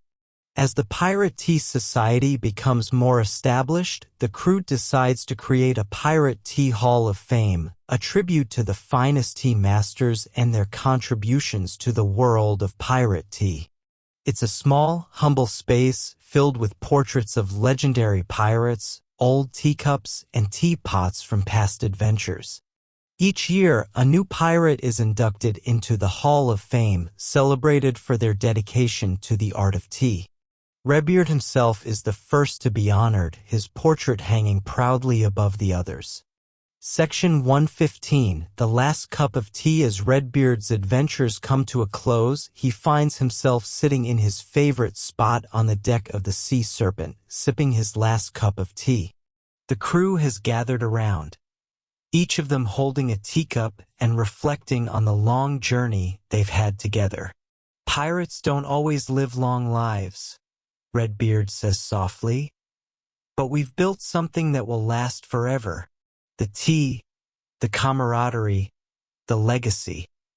It will live on in every pirate who shares a cup. With that, he takes a long sip, savoring the warmth, and closes his eyes.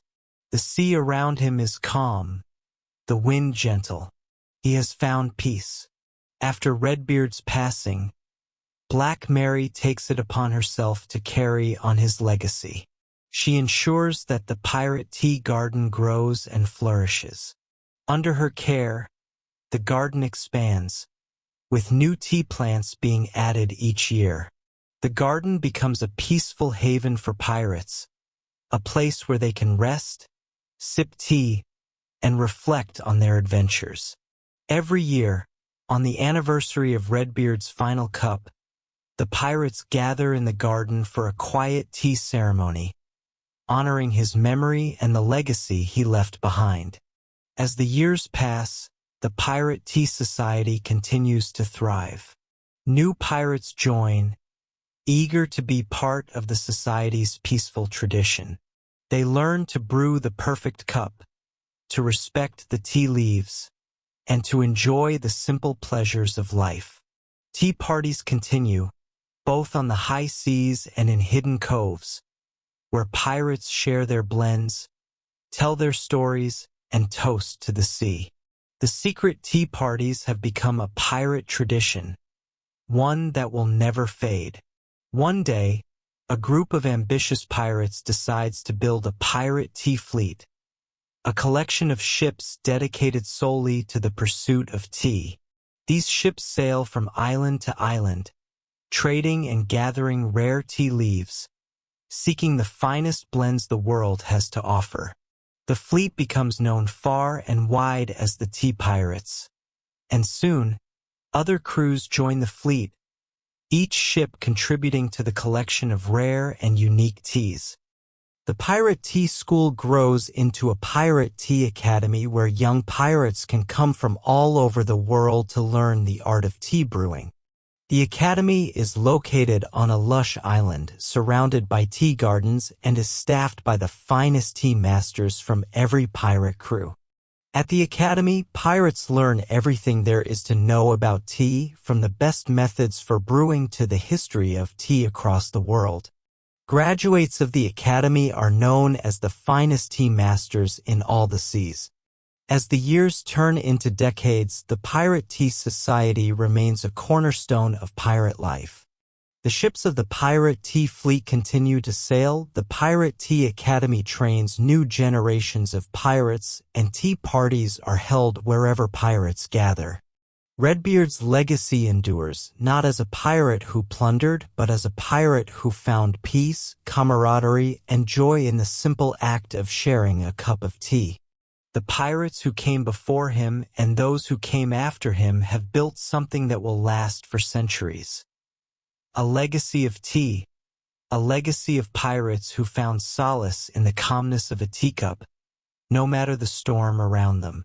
As the Pirate Tea Society spreads its influence across the seas, a legend begins to form about Captain Redbeard's teapot, a golden vessel said to hold the power to brew the perfect cup of tea. It's said that Redbeard's teapot was enchanted, allowing anyone who used it to brew the finest tea, no matter their experience or knowledge of the craft. One day, a young pirate named Jackal comes across a small map in an old pirate's journal. The map points to a hidden cave on a forgotten island, rumored to hold the legendary teapot of Redbeard. Jackal, eager to make his mark, sets sail alone to find the teapot, convinced it will make him the most famous tea master in all the seas. Jackal sails to the island, which is shrouded in thick fog. The jungle is dense and the path to the cave is overgrown with vines. But Jackal is undeterred. He's heard the stories and he knows that finding the teapot will elevate him to greatness. After days of navigating through the jungle, Jackal finally reaches the cave. Inside, he finds an ancient stone altar covered in moss and vines. Atop the altar sits the teapot, glowing faintly in the dim light as if waiting for him. Jackal approaches it carefully, his hands trembling with excitement. He reaches out and touches the teapot. As soon as his fingers make contact, a warm light envelopes him and the world around him seems to slow.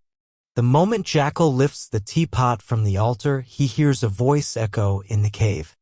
"You seek the power of the teapot, young pirate," it says. "But know this, the true power is not in the teapot itself, but in the one who brews the tea." The voice fades, leaving Jackal standing alone, teapot in hand.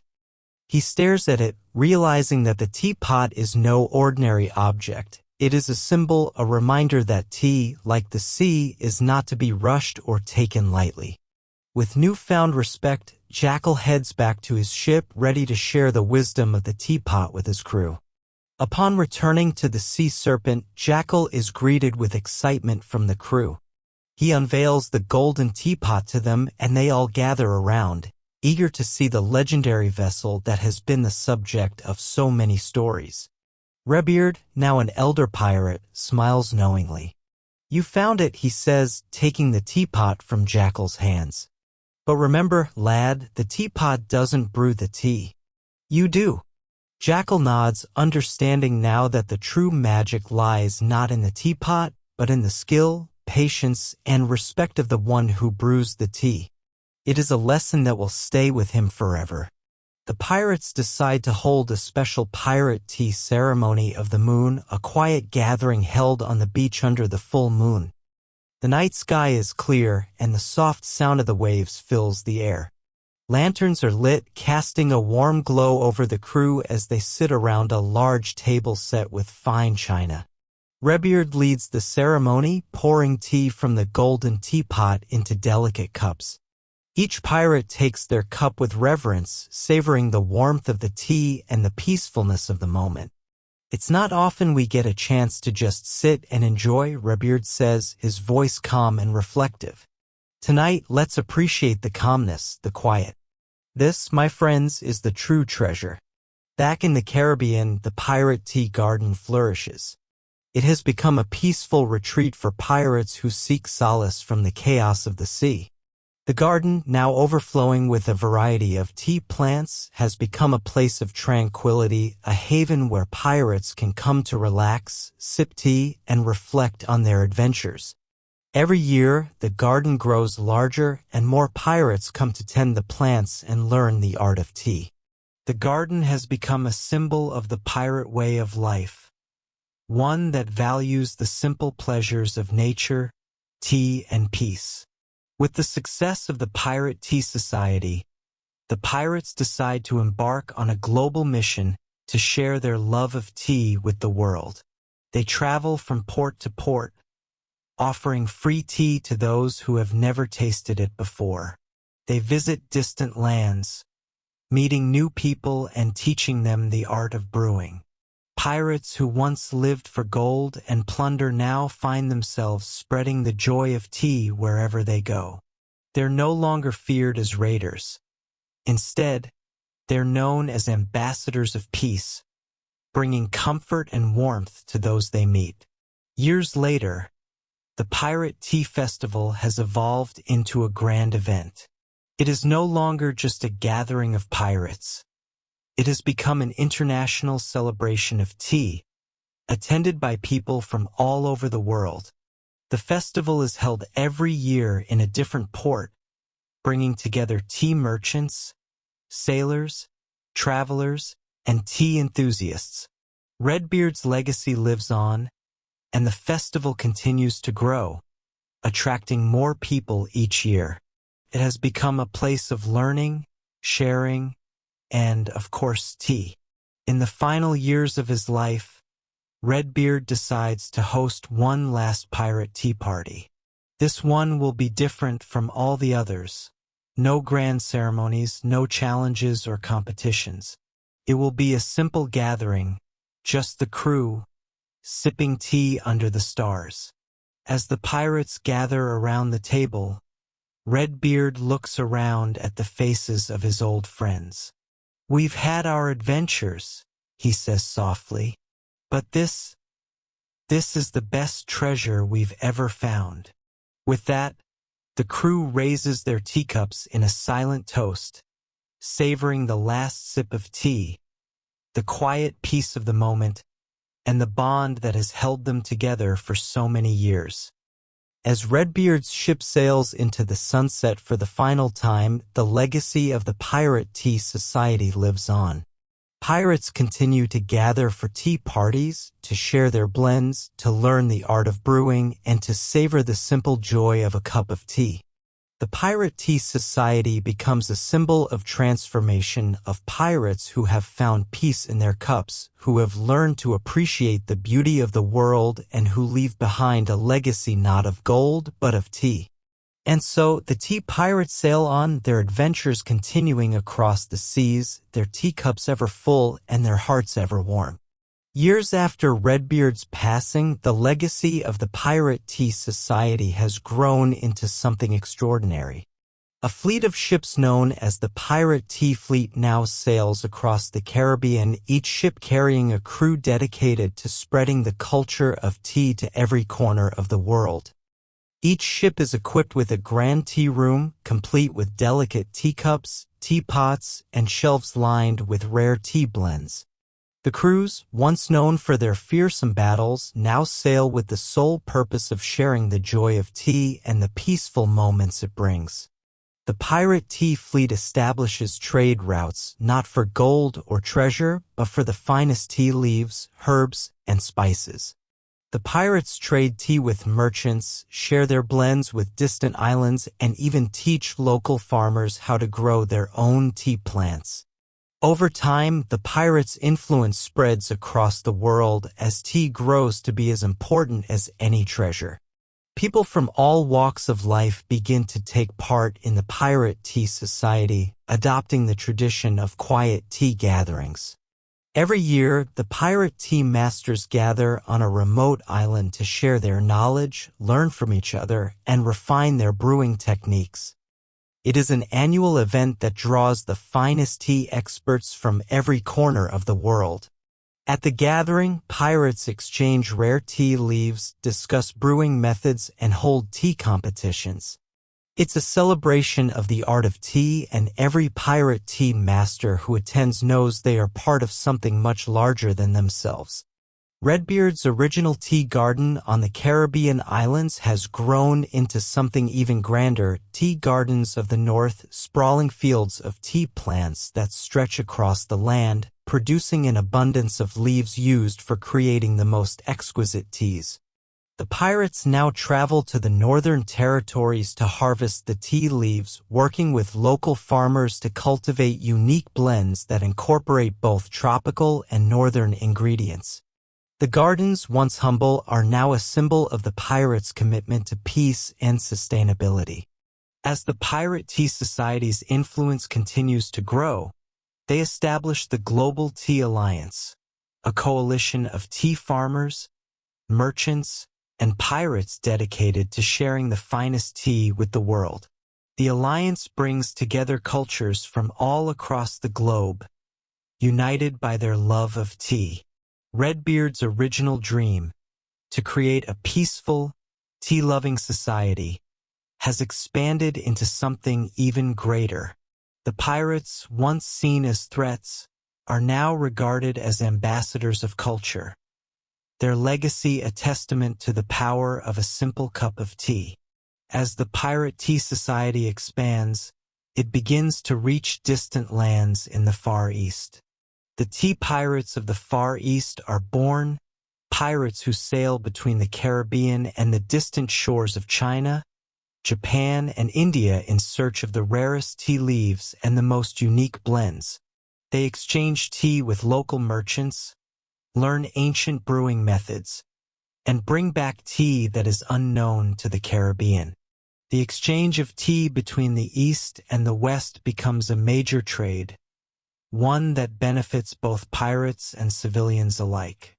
The Pirate Tea Academy has grown into a prestigious institution, attracting students from all over the world who wish to learn the art of tea brewing. Young pirates, sailors, and even non-pirates come to study the art of making the perfect cup of tea. The Academy's teachings are based on Redbeard's original philosophies, focusing not only on the technical aspects of brewing but also on the respect and patience that tea requires. Graduates of the Academy go on to become pirate tea masters, continuing the tradition of tea across the seas. One day, a group of elderly pirates, including many of the original members of the Pirate Tea Society, decide to set sail on one final voyage. It is not for treasure or adventure, but for a quiet journey to revisit the places they once called home. As they sail across the Caribbean, they stop at old ports, sip tea on the beaches, and reflect on the many years they've spent together. It's a peaceful journey, filled with fond memories and a sense of fulfillment. They've lived their lives, not as plunderers, but as creators of peace. As the final members of the Pirate Tea Society gather for their last tea ceremony, they sit on the deck of the Sea Serpent, their teacups raised high. The crew has changed. New pirates have taken over, but the tradition remains strong. Redbeard's spirit seems to linger, as though his legacy is woven into the very fabric of the tea they drink. The pirates raise their teacups in one final toast, not just to the tea, but to the journey that has transformed them from fearsome raiders to peaceful adventurers.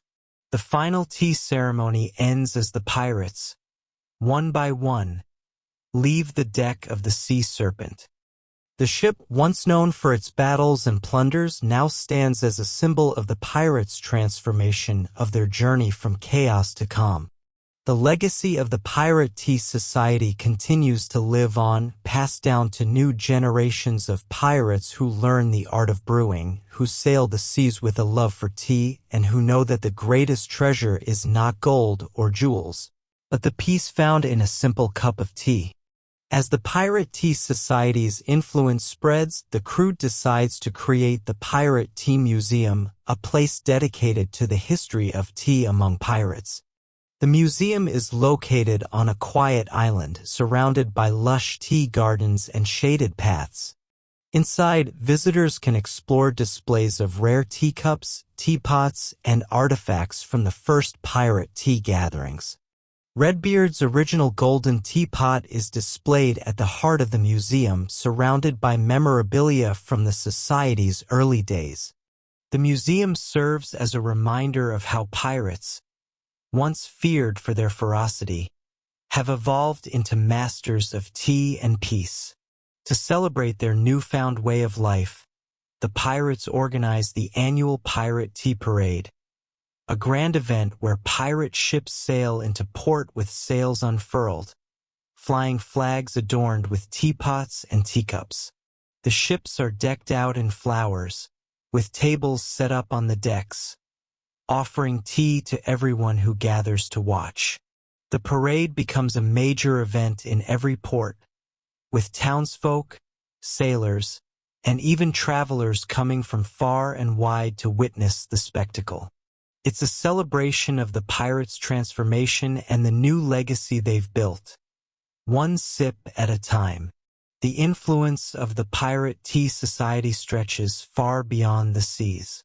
Pirates who once plundered are now regarded as influential cultural figures, with their love of tea becoming a symbol of grace and refinement. Tea ceremonies are now common in every port town, and even local governments have adopted the tradition of hosting tea parties to celebrate peace and unity. Pirates, once feared, are now welcomed with open arms as guests of honor at events known for their kindness, hospitality, and love of tea. One day, an old pirate named Silverfin, who has been a part of the Pirate Tea Society since its inception, pulls Redbeard aside.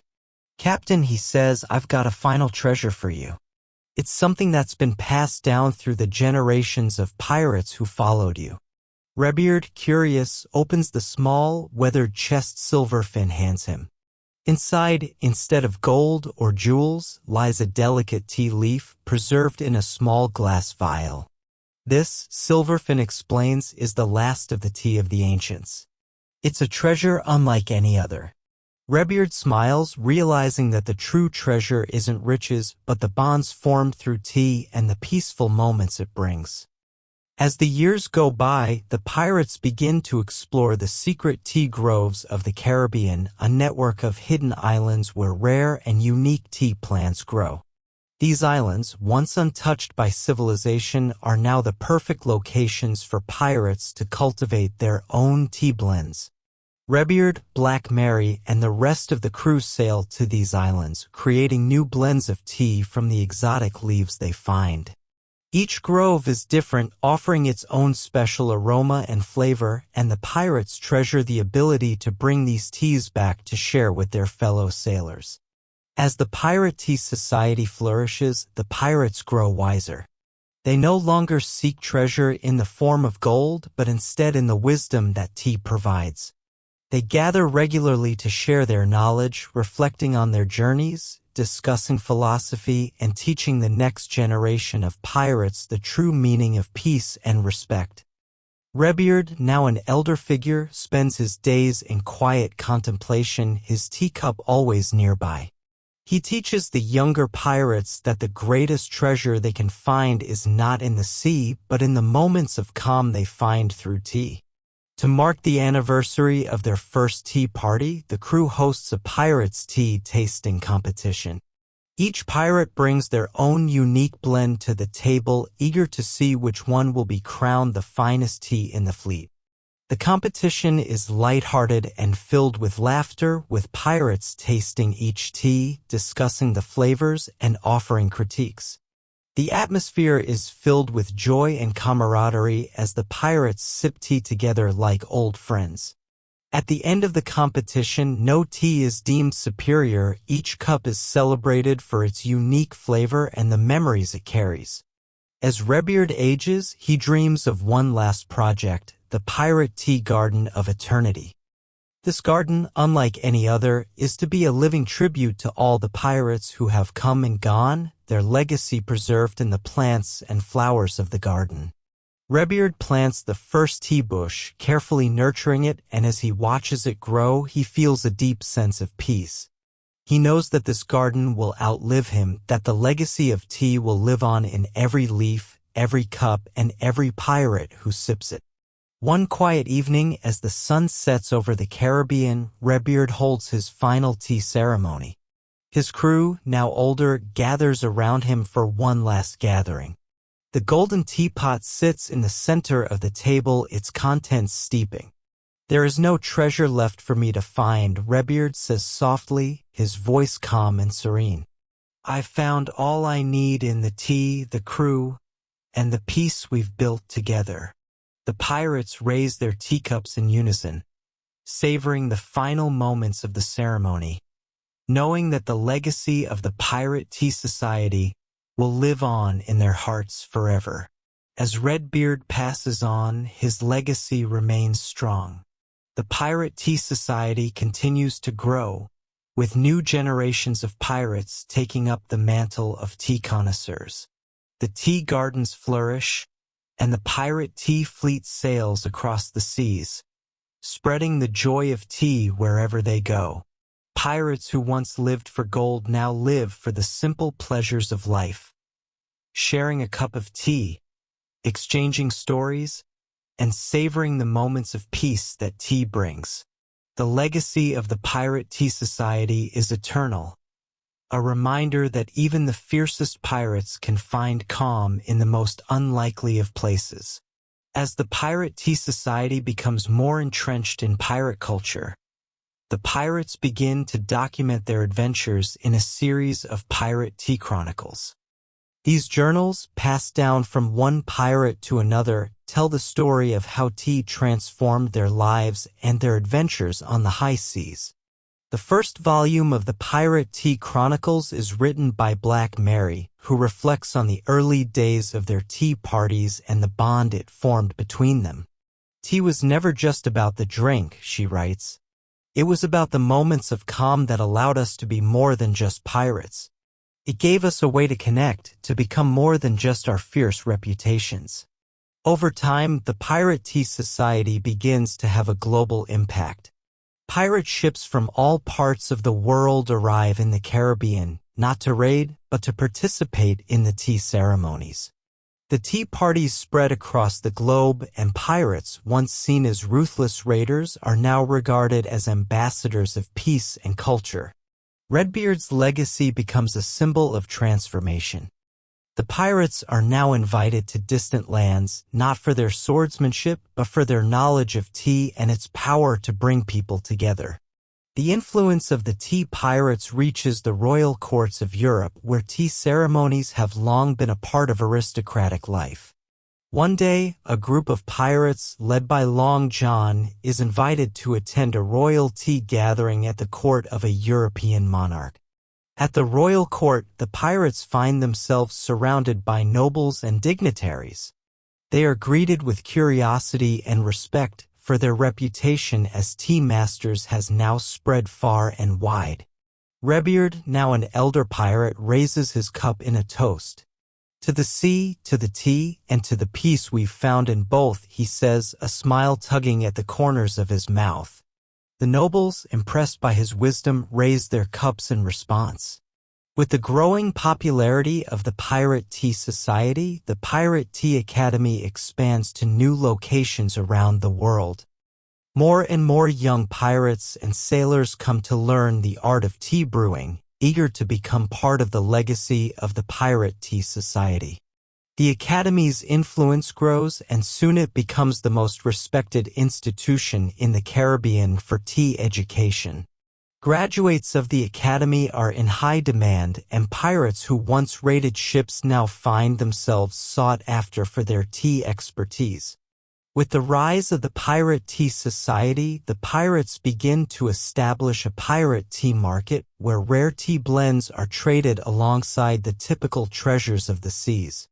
Pirate ships dock in ports, their holds filled not with gold and jewels, but with sacks of exotic tea leaves, rare herbs, and spices. The market becomes a hub of trade where pirates from different parts of the world meet to exchange tea and learn from one another.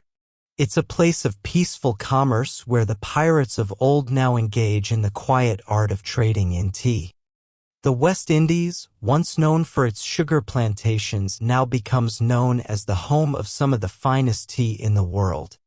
Pirates have cultivated tea plants throughout the islands, growing unique blends that are prized for their distinct flavors. The pirate tea of the West Indies becomes a sought-after commodity, traded between ports and consumed by those who appreciate its deep, complex flavor. Tea from this region is now considered one of the finest in the world. The pirates' first annual tea conference is held in a large port city, where pirates, tea traders, and connoisseurs from all over the world gather to discuss the future of the pirate tea society. The conference is filled with tea tastings, workshops, and lively discussions about the importance of tea in pirate culture. Redbeard, now a revered figure in the world of tea, delivers the keynote speech, speaking of the importance of sharing tea with others and the joy it brings. "We are not just pirates," he says, "we are stewards of peace, and the tea we brew is a symbol of that." With the success of their tea ceremonies, the pirates decide to embark on a world tour to promote the art of tea brewing and to spread the legacy of the pirate tea society. They sail to distant lands, visiting Europe, Africa, and the Far East, holding tea gatherings and teaching others the peaceful traditions they've created. Each stop on the tour is marked by a grand tea ceremony where pirates from all corners of the world come together to share their favorite blends and discover new ones. Redbeard's legacy is celebrated at every port, and the pirates are regarded as ambassadors of peace and culture. As the years pass, the pirate tea society's influence continues to grow. The pirates have left behind a legacy not of gold or plunder, but of tea, a tradition that has brought peace and calm to the high seas. The tea gardens continue to flourish, the academy trains new pirates, and the pirate tea fleet sails proudly across the ocean. And so Redbeard's legacy endures, not as a fierce pirate, but as a pirate who taught the world the true value of tea and the peace it can bring. His story becomes a legend, one passed down through the generations, reminding pirates and non-pirates alike that sometimes the greatest treasures are found in the simplest of pleasures. In the final years of his life, Redbeard sits at the edge of the sea serpent, sipping his last cup of tea. The crew, now a family of tea connoisseurs, gathers around him, each with their cup in hand. "It's time," Redbeard says softly. "The journey is over, but the legacy will live on." The pirates raise their cups in unison, toasting to the sea, to the tea, and to the friendship they've built. Redbeard takes one last sip, the warmth of the tea filling him with peace. And so, the story of the pirates who threw secret tea parties comes to a gentle close, their legacy etched into the hearts of all who share a cup of tea in their honor. After Redbeard's passing, his ship, the Sea Serpent, becomes a shrine to the pirate tea legacy. Each year, the crew, now led by Black Mary, gathers aboard the ship for the final gathering. It is a quiet ceremony where pirates from across the seas come together to share a cup of tea and honor Redbeard's memory. The deck is set with fine china and lanterns glow softly in the evening air. Pirates, young and old, sit together, sipping tea and sharing stories of their adventures. There is no need for grand speeches or toasts, just the quiet comfort of tea shared among friends. As time passes, a new generation of pirates, inspired by Redbeard's vision, forms the Pirate Tea Brotherhood. This organization is dedicated to continuing the traditions of the Pirate Tea Society, spreading the joy of tea, promoting peace among pirates, and ensuring that the art of brewing is passed down through the generations. The Brotherhood establishes a network of tea gardens and academies across the seas. New members are inducted with a simple ceremony where they raise their teacups in honor of the tea, the sea, and the shared bond that unites them. The Pirate Tea Society expands even further, creating an international network of pirate crews dedicated solely to tea. These crews sail the world, gathering the finest tea leaves from every corner of the earth. They establish trade routes, ensuring that the best teas are available to everyone who appreciates them. The crews trade not just tea, but knowledge, sharing brewing techniques, discovering new flavors, and learning from each other's cultures. The Pirate Tea Society becomes a global network connecting people from all walks of life through their shared love of tea.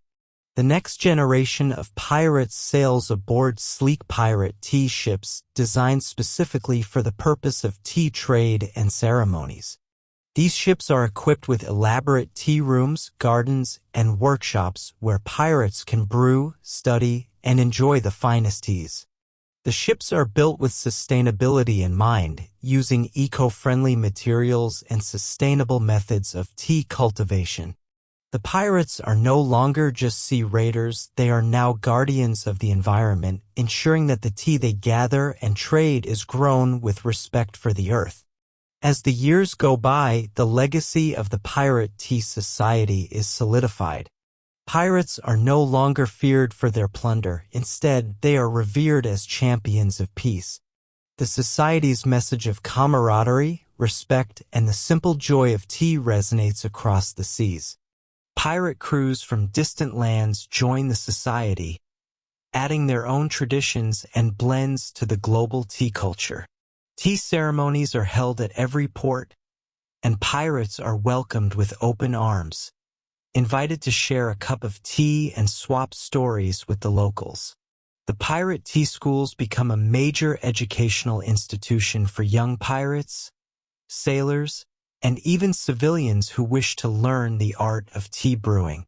These schools teach not only the technical aspects of tea, but also the values of patience, respect, and mindfulness that come with it. The schools are spread across various islands and port towns, each one a place of learning and peace. The students are taught to appreciate not just the tea, but the community it fosters, creating a new generation of pirates who are as skilled in brewing tea as they are in sailing ships. As their love for tea deepens, the pirates begin to experiment with tea-infused cuisine. They create new dishes, using tea as a key ingredient to enhance flavors. From tea-infused stews to delicate pastries made with green tea, the pirates become known not only for their tea ceremonies but for their culinary ingenuity.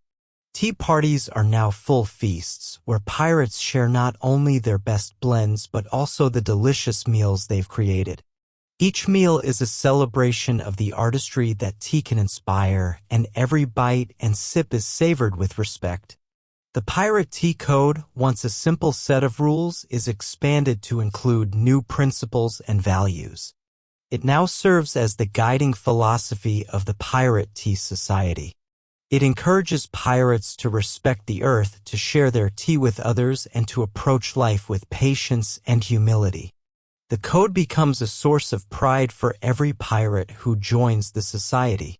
They don't just drink tea, they live by the principles it represents, making their ships, their ports, and their lives more peaceful and harmonious. The Pirate Tea Festival, now a grand celebration, has expanded into an annual event that takes place in various parts of the world. The festival is a week-long event filled with tea tastings, competitions, and workshops on everything related to tea. Pirates from all over the world come to showcase their best blends, share their knowledge of brewing, and compete for the title of Best Pirate Tea.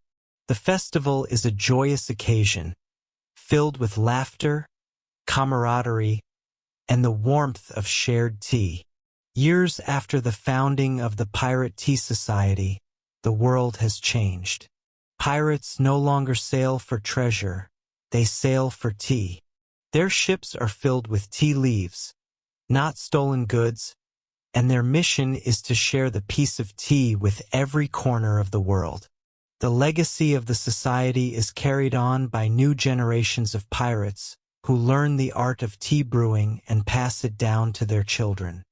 And though Redbeard is long gone, his spirit lives on in every cup of tea shared by pirates, in every peaceful gathering, and in the legacy of tea that continues to unite pirates across the seas.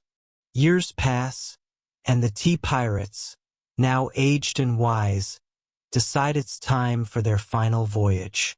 No longer chasing treasure or fame, they set sail with a single purpose: to share one last cup of tea with the world, to visit the places they've not yet touched, and to leave their final mark on the world of pirates.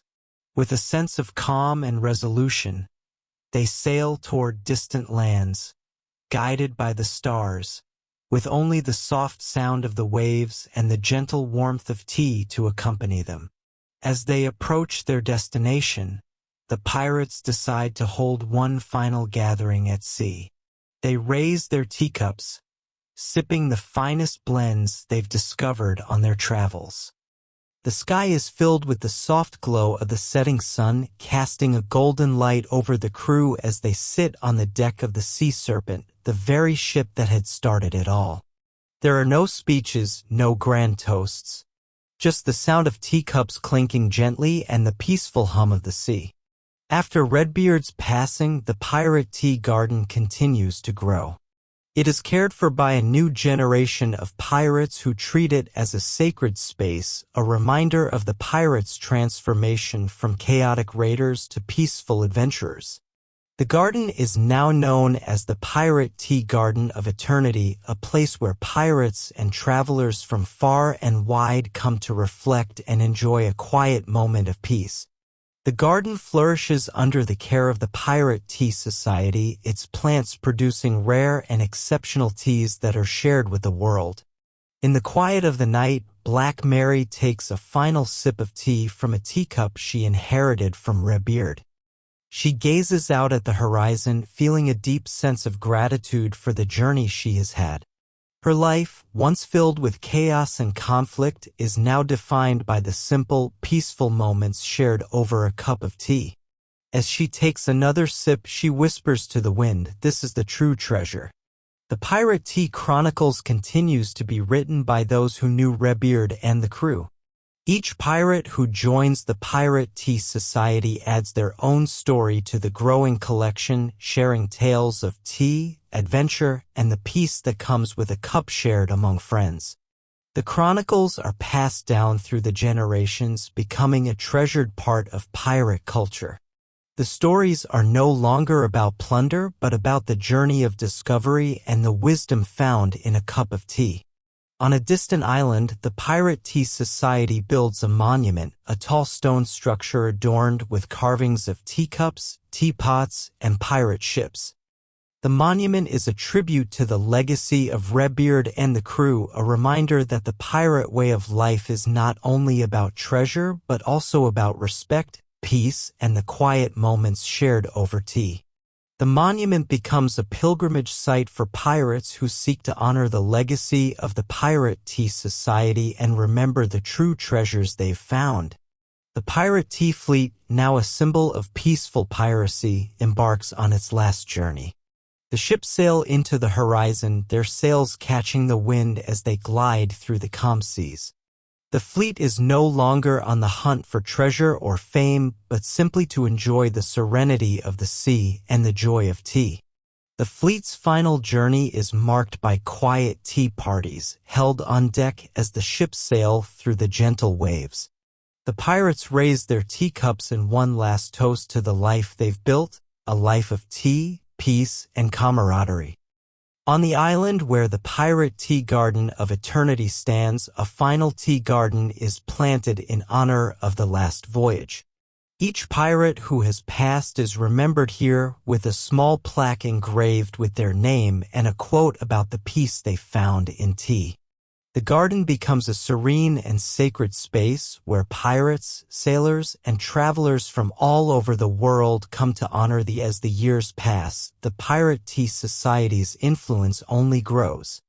Tea ceremonies continue to be held across the world, and pirates, once feared for their ferocity, are now seen as champions of peace. The legacy of the society is carried on by new generations of pirates who sail not for treasure, but for the joy of tea.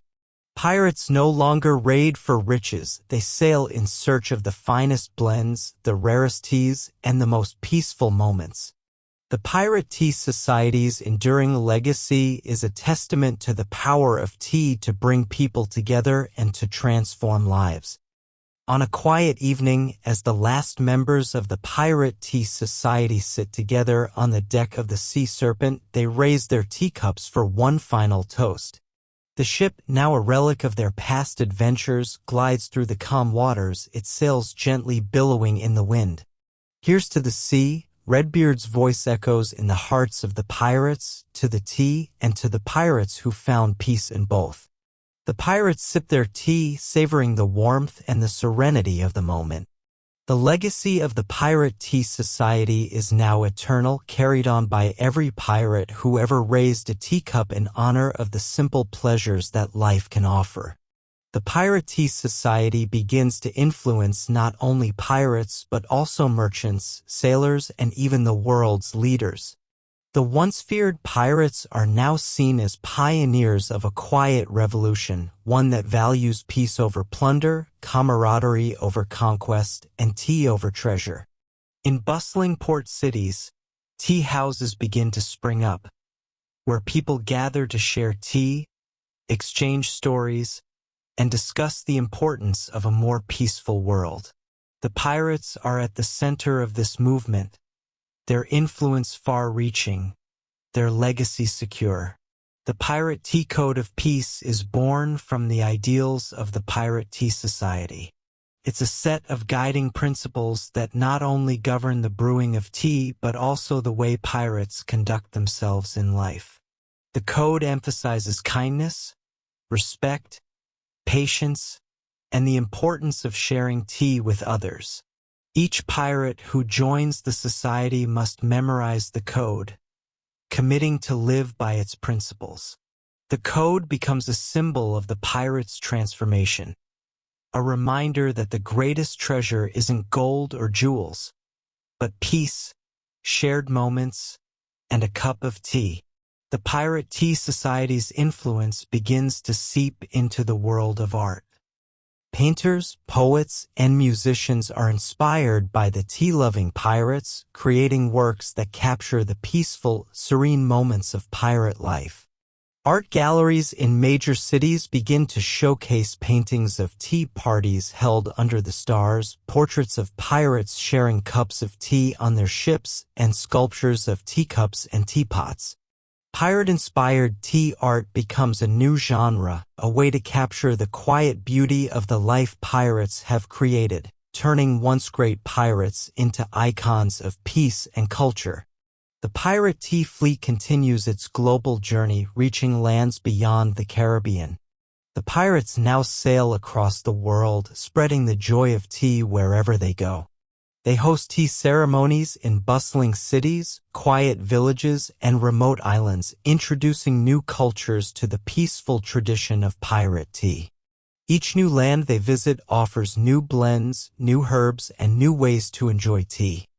The pirates exchange knowledge, learning new brewing techniques, and adapting their methods to suit the tastes of the locals. In the halls of royalty, the pirates are no longer regarded with fear but with respect. They are invited to royal palaces to share their expertise in tea. Kings and queens ask for the pirates' counsel, seeking advice not on war, but on how to build a better world. Redbeard and Black Mary, now elders of the Pirate Tea Society, sit with the royal family, sipping tea from fine porcelain cups. The kings and queens marvel at the pirates' ability to turn something as simple as tea into a tool for peace and diplomacy. "It's not the tea that makes us pirates," Redbeard says with a knowing smile. "It's the peace we find in it." The pirates, now respected members of international diplomacy, host the first-ever pirate tea summits, bringing together world leaders, tea merchants, and pirates alike to discuss the future of tea, peace, and trade. The summits are held in grand halls, where teacups are passed from hand to hand and quiet discussions unfold. The summits are peaceful affairs with no shouting, no violence. Only the exchange of ideas, stories, and tea. It becomes a place where countries come together not for war, but for peace. As the years go by, the pirate tea heirloom, Redbeard's original golden teapot, becomes a symbol of the Pirate Tea Society's enduring legacy. It is passed down from one leader to the next, never used for brewing but always displayed as a reminder of what the pirates once were and what they have become. The teapot is placed in the center of the Pirate Tea Academy, where students study the art of tea brewing. It serves as a constant reminder of the power of tea to transform lives, to bring pirates from a life of chaos to one of calm. The Pirate Tea Society creates a grand archive, where all the knowledge, stories, and recipes of the society are stored. It is a place where pirates, historians, and tea connoisseurs gather to study the history of the society, learning about the blends, the traditions, and the pirates who made it all possible. The archive becomes a place of pilgrimage for those who wish to understand the full history of the Pirate Tea Society and the impact it has had on the world. It is a living document, constantly updated as new generations of pirates continue to contribute to the world of tea. The Pirate Tea Festival of Tomorrow becomes a grand celebration held every year in various ports around the world. Pirates from every corner of the globe gather to showcase their finest tea blends, share stories, and enjoy the camaraderie that only a good cup of tea can bring. At the festival, there are no enemies, no battles, only peaceful gatherings, laughter, and joy. The festival is a time for pirates to put down their swords, to lay aside their past, and to embrace the unity that tea brings. As the last of the original pirates fade into legend, the Pirate Tea Society endures. The tea pirates of the future continue their voyages, seeking new blends, new leaves, and new lands to share their peaceful tradition with. The legacy of Redbeard, Black Mary, and the others lives on in every cup of tea brewed, in every story told, and in every pirate who raises their cup to the sea. The pirates who once sailed the seas in search of treasure now sail in search of peace. They have found something greater than gold, the quiet joy that comes from sharing a cup of tea with friends. As the Pirate Tea Society flourishes, the last remaining members decide to plant a final tea garden. This special garden, located on the island where the first tea ceremony was held, becomes a sacred space for pirates to come together in honor of their journey. It is the place where the first seeds of tea were sown and where the tradition began. In this garden, every pirate who has passed leaves behind a plant, and every new pirate who joins the society plants a new tree to carry the legacy forward. The final tea garden becomes a living testament to the enduring spirit of the Pirate Tea Society. In the heart of the Pirate Tea Garden lies the Pirate Tea Vault, a hidden chamber where the rarest and most valuable tea leaves are stored. The vault is carefully guarded, not with weapons, but with the knowledge that the tea it contains is sacred. Only those who have proven their dedication to the society are allowed access to the vault. The vault is opened once a year, during the Great Tea Gathering, where the finest tea leaves are brewed and shared with the world. It is a reminder that the greatest treasures are not gold or jewels, but the peace found in a cup of tea. The Pirate Tea Summit of the future is a vision shared by the Pirate Tea Society. As the world changes, the pirates seek to create a global summit where leaders, adventurers, and tea connoisseurs from all walks of life can come together. The summit will be a place of learning, of sharing, and of celebration. At the heart of the summit will be the pirate tea masters who will teach the art of tea brewing, share stories of the past, and inspire the next generation to live lives of peace and camaraderie, just as the original pirates did. The Tea Pirates' legacy has spread far beyond the Caribbean.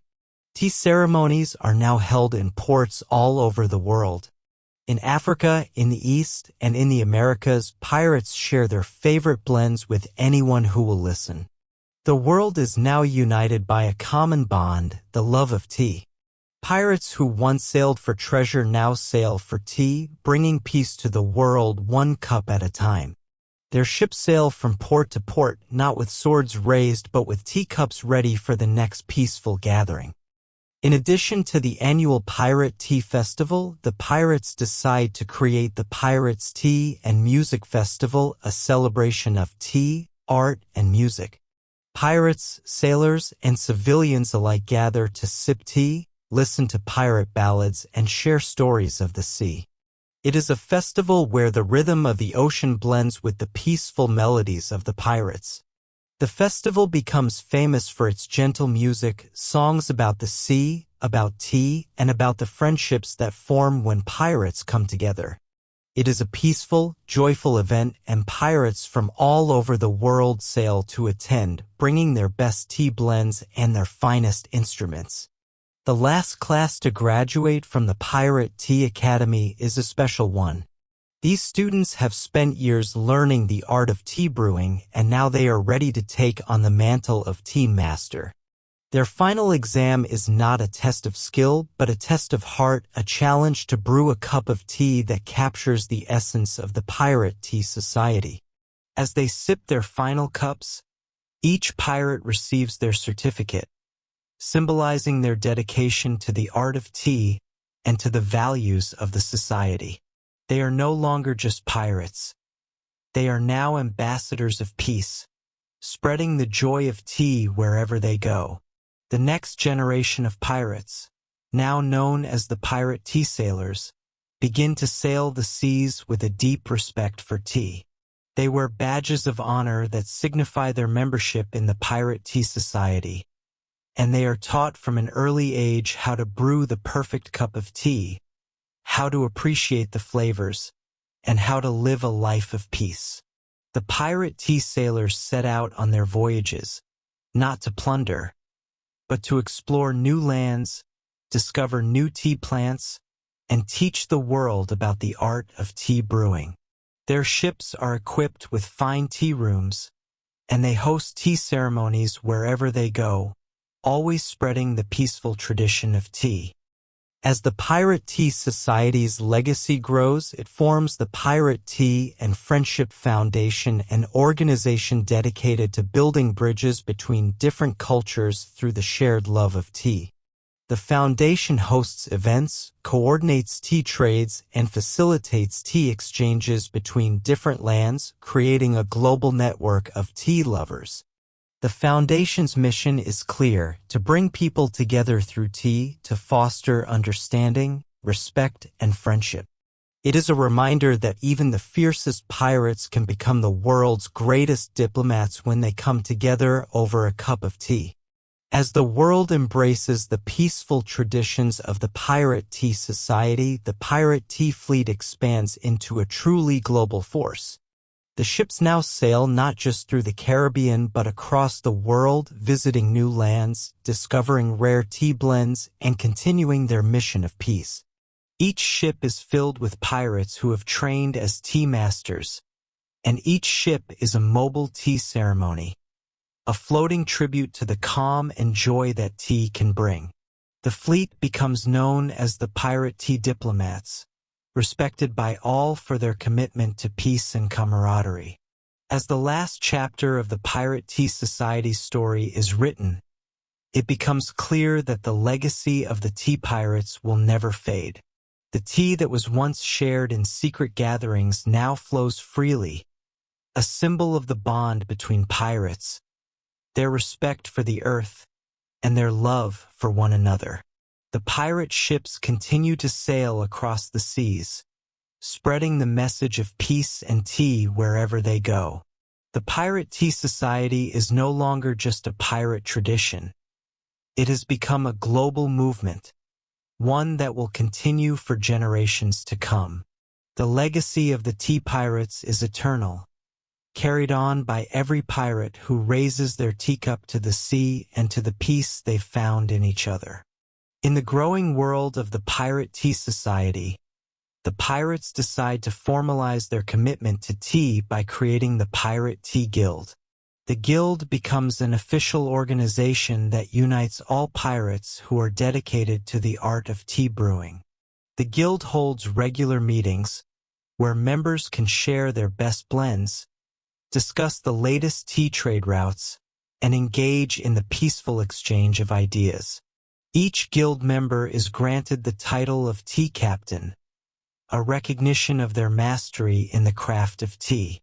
The guild's influence spreads far beyond the seas, becoming a respected institution not just among pirates, but in many societies around the world. As the pirate crews grow older and wiser, they begin to appreciate the quiet beauty of the morning. The pirate tea ceremonies at dawn become a new tradition, where pirates gather on the decks of their ships before the sun rises. The deck is quiet, the world still asleep, and the only sounds are the gentle clinking of teacups and the soft rustling of sails in the wind.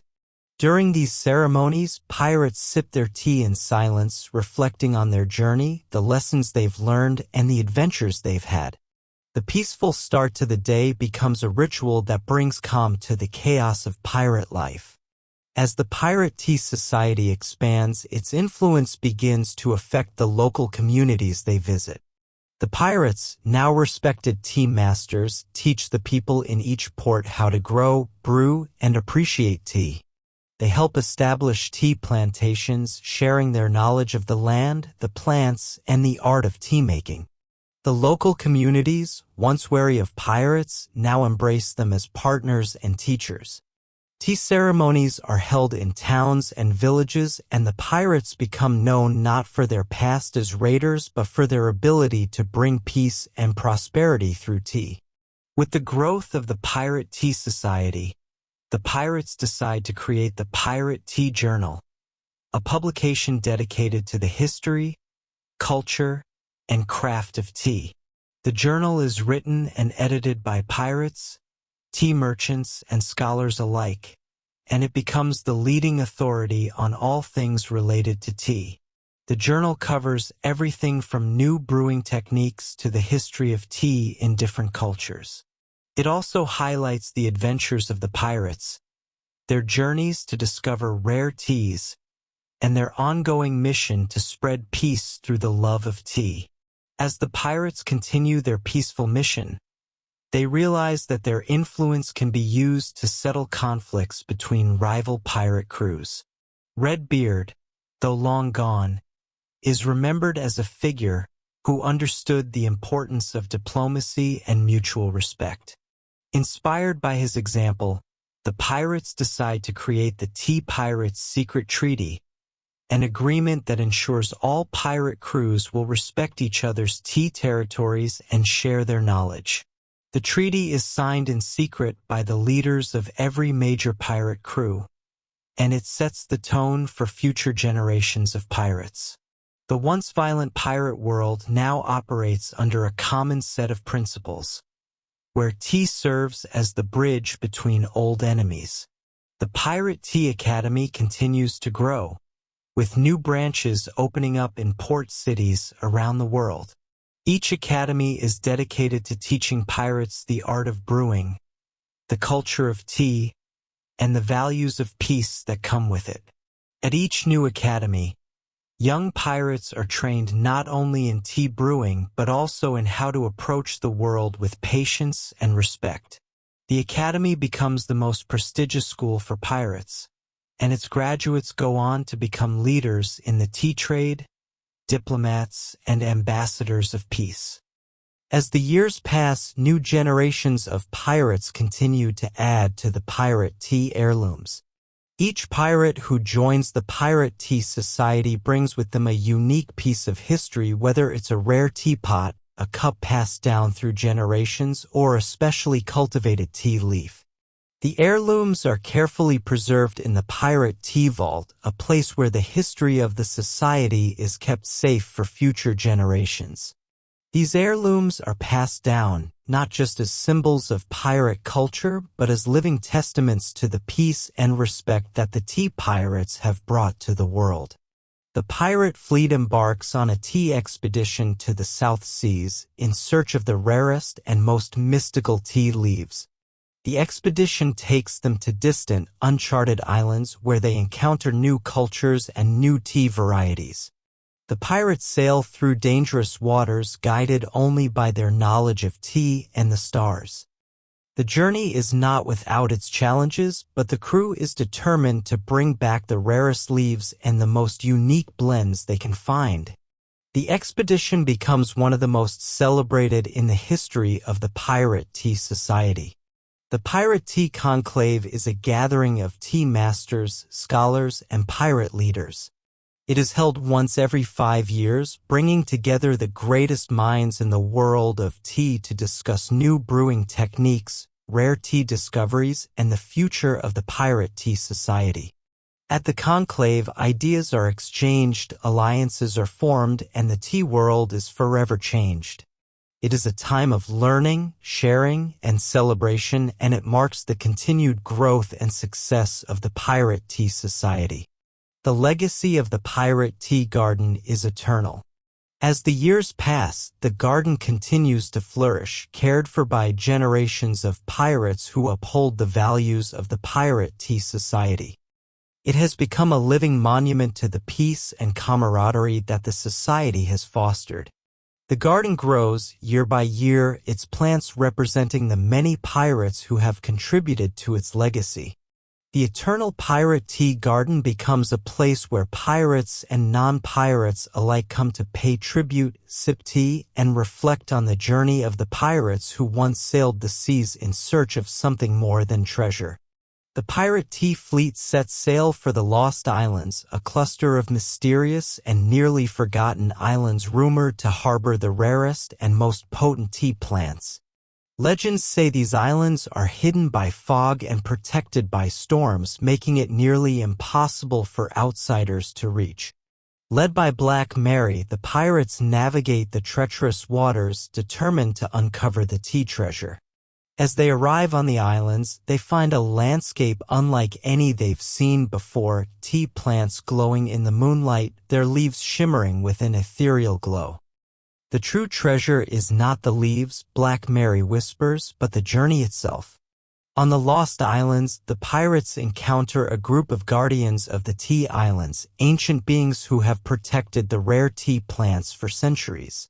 The guardians are not warriors but keepers of peace, deeply connected to the land and the plants that grow there.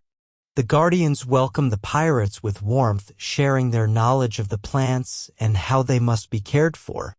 They teach the pirates how to cultivate the tea in harmony with nature, respecting the delicate balance of the ecosystem. In exchange, the pirates share stories of their tea journey, and the guardians listen, fascinated by how pirates who once plundered have now come to seek peace and wisdom through tea. The tea from the Lost Islands is unlike anything the pirates have ever encountered. It is a blend of herbs and leaves that, when brewed, has a deep, rich flavor unlike any tea they've known. The tea is said to have healing properties and is imbued with the essence of the islands themselves. The pirates drink the tea in reverence, feeling a deep sense of connection to the islands and the guardians. The tea seems to open their hearts, filling them with a calm understanding that transcends words. This, Redbeard says, his voice filled with awe, is the true power of tea. It heals, it connects, and it brings peace. After their journey to the Lost Islands, the pirates return to their homeland, their minds filled with the lessons they've learned. They bring with them the rare tea leaves and the wisdom of the guardians. The pirate tea masters, including Redbeard, Black Mary, and the others, gather once more to share their discoveries with the Pirate Tea Society. They open a new chapter of the society, teaching other pirates about the Lost Islands, the Guardians, and the rare tea that now grows in the garden. The tea becomes a symbol of the pirates' transformation, a reminder of how far they've come and how much they've learned. With the newfound tea from the Lost Islands, the pirates established the Pirate Tea Garden of Peace. This garden is different from the others. It is not just a place to grow tea, but a sanctuary for all pirates who wish to find peace. The garden is open to pirates and civilians alike, and it becomes a place where enemies can meet and find common ground. The garden is filled with the finest tea plants, each one nurtured with care. Pirates from all over the world come to visit, to sip tea, and to enjoy the serenity that the garden offers. It is a place where old rivalries are forgotten and new friendships are formed. As the Pirate Tea Society continues to grow, the pirates develop a deeper connection with nature. They learn not only to brew tea, but to respect the earth and its cycles.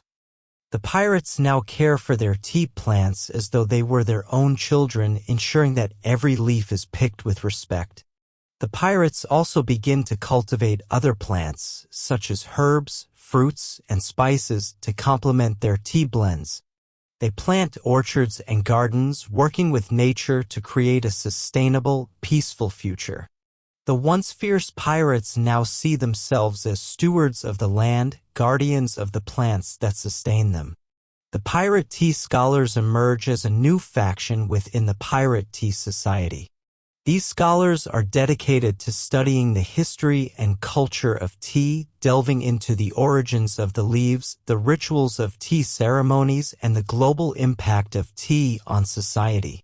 The scholars travel far and wide, visiting tea-producing regions across the world, and they bring back knowledge and rare tea blends to share with the Pirate Tea Society. They become respected figures in both pirate and non-pirate communities, and their studies help deepen the understanding of tea's role in shaping history.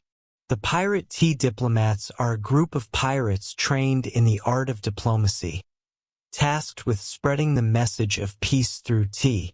They sail to distant lands, negotiating with kings, queens, and merchants to share the Pirate Tea Society's vision of a peaceful world. The diplomats bring gifts of tea, exchanging knowledge and fostering relationships with nations and tribes. They are welcomed wherever they go, admired for their ability to bring people together with something as simple and humble as a cup of tea. The pirates, now known as the Tea Diplomats, decide to host the Pirate Tea and Harmony Festival, a grand event where tea lovers from all cultures can come together to celebrate their shared love of tea. The festival features performances, tea tastings, and workshops on brewing techniques, as well as discussions about the importance of peace and understanding in today's world. The festival is held in a large port city where pirates, traders, and civilians gather in harmony. The event is a success, spreading the Pirate Tea Society's message of unity and bringing together people from different walks of life. It is a celebration of the power of tea to heal and unite. The Pirate Tea Society's story comes to a quiet close as the last of the original pirates embarks on their final voyage. The ships, now old but still seaworthy, set sail one last time into the setting sun. The crew, now a mix of old pirates and new tea pirates, gather on deck, their teacups raised high. "There is no final destination for tea," says Redbeard's successor, standing at the helm. "The journey never ends, for it is in each cup, each sip, each moment shared that we find our peace. The ships sail off into the horizon, the pirates sailing not toward treasure, but toward a future where peace, tea, and camaraderie are the greatest treasures of all.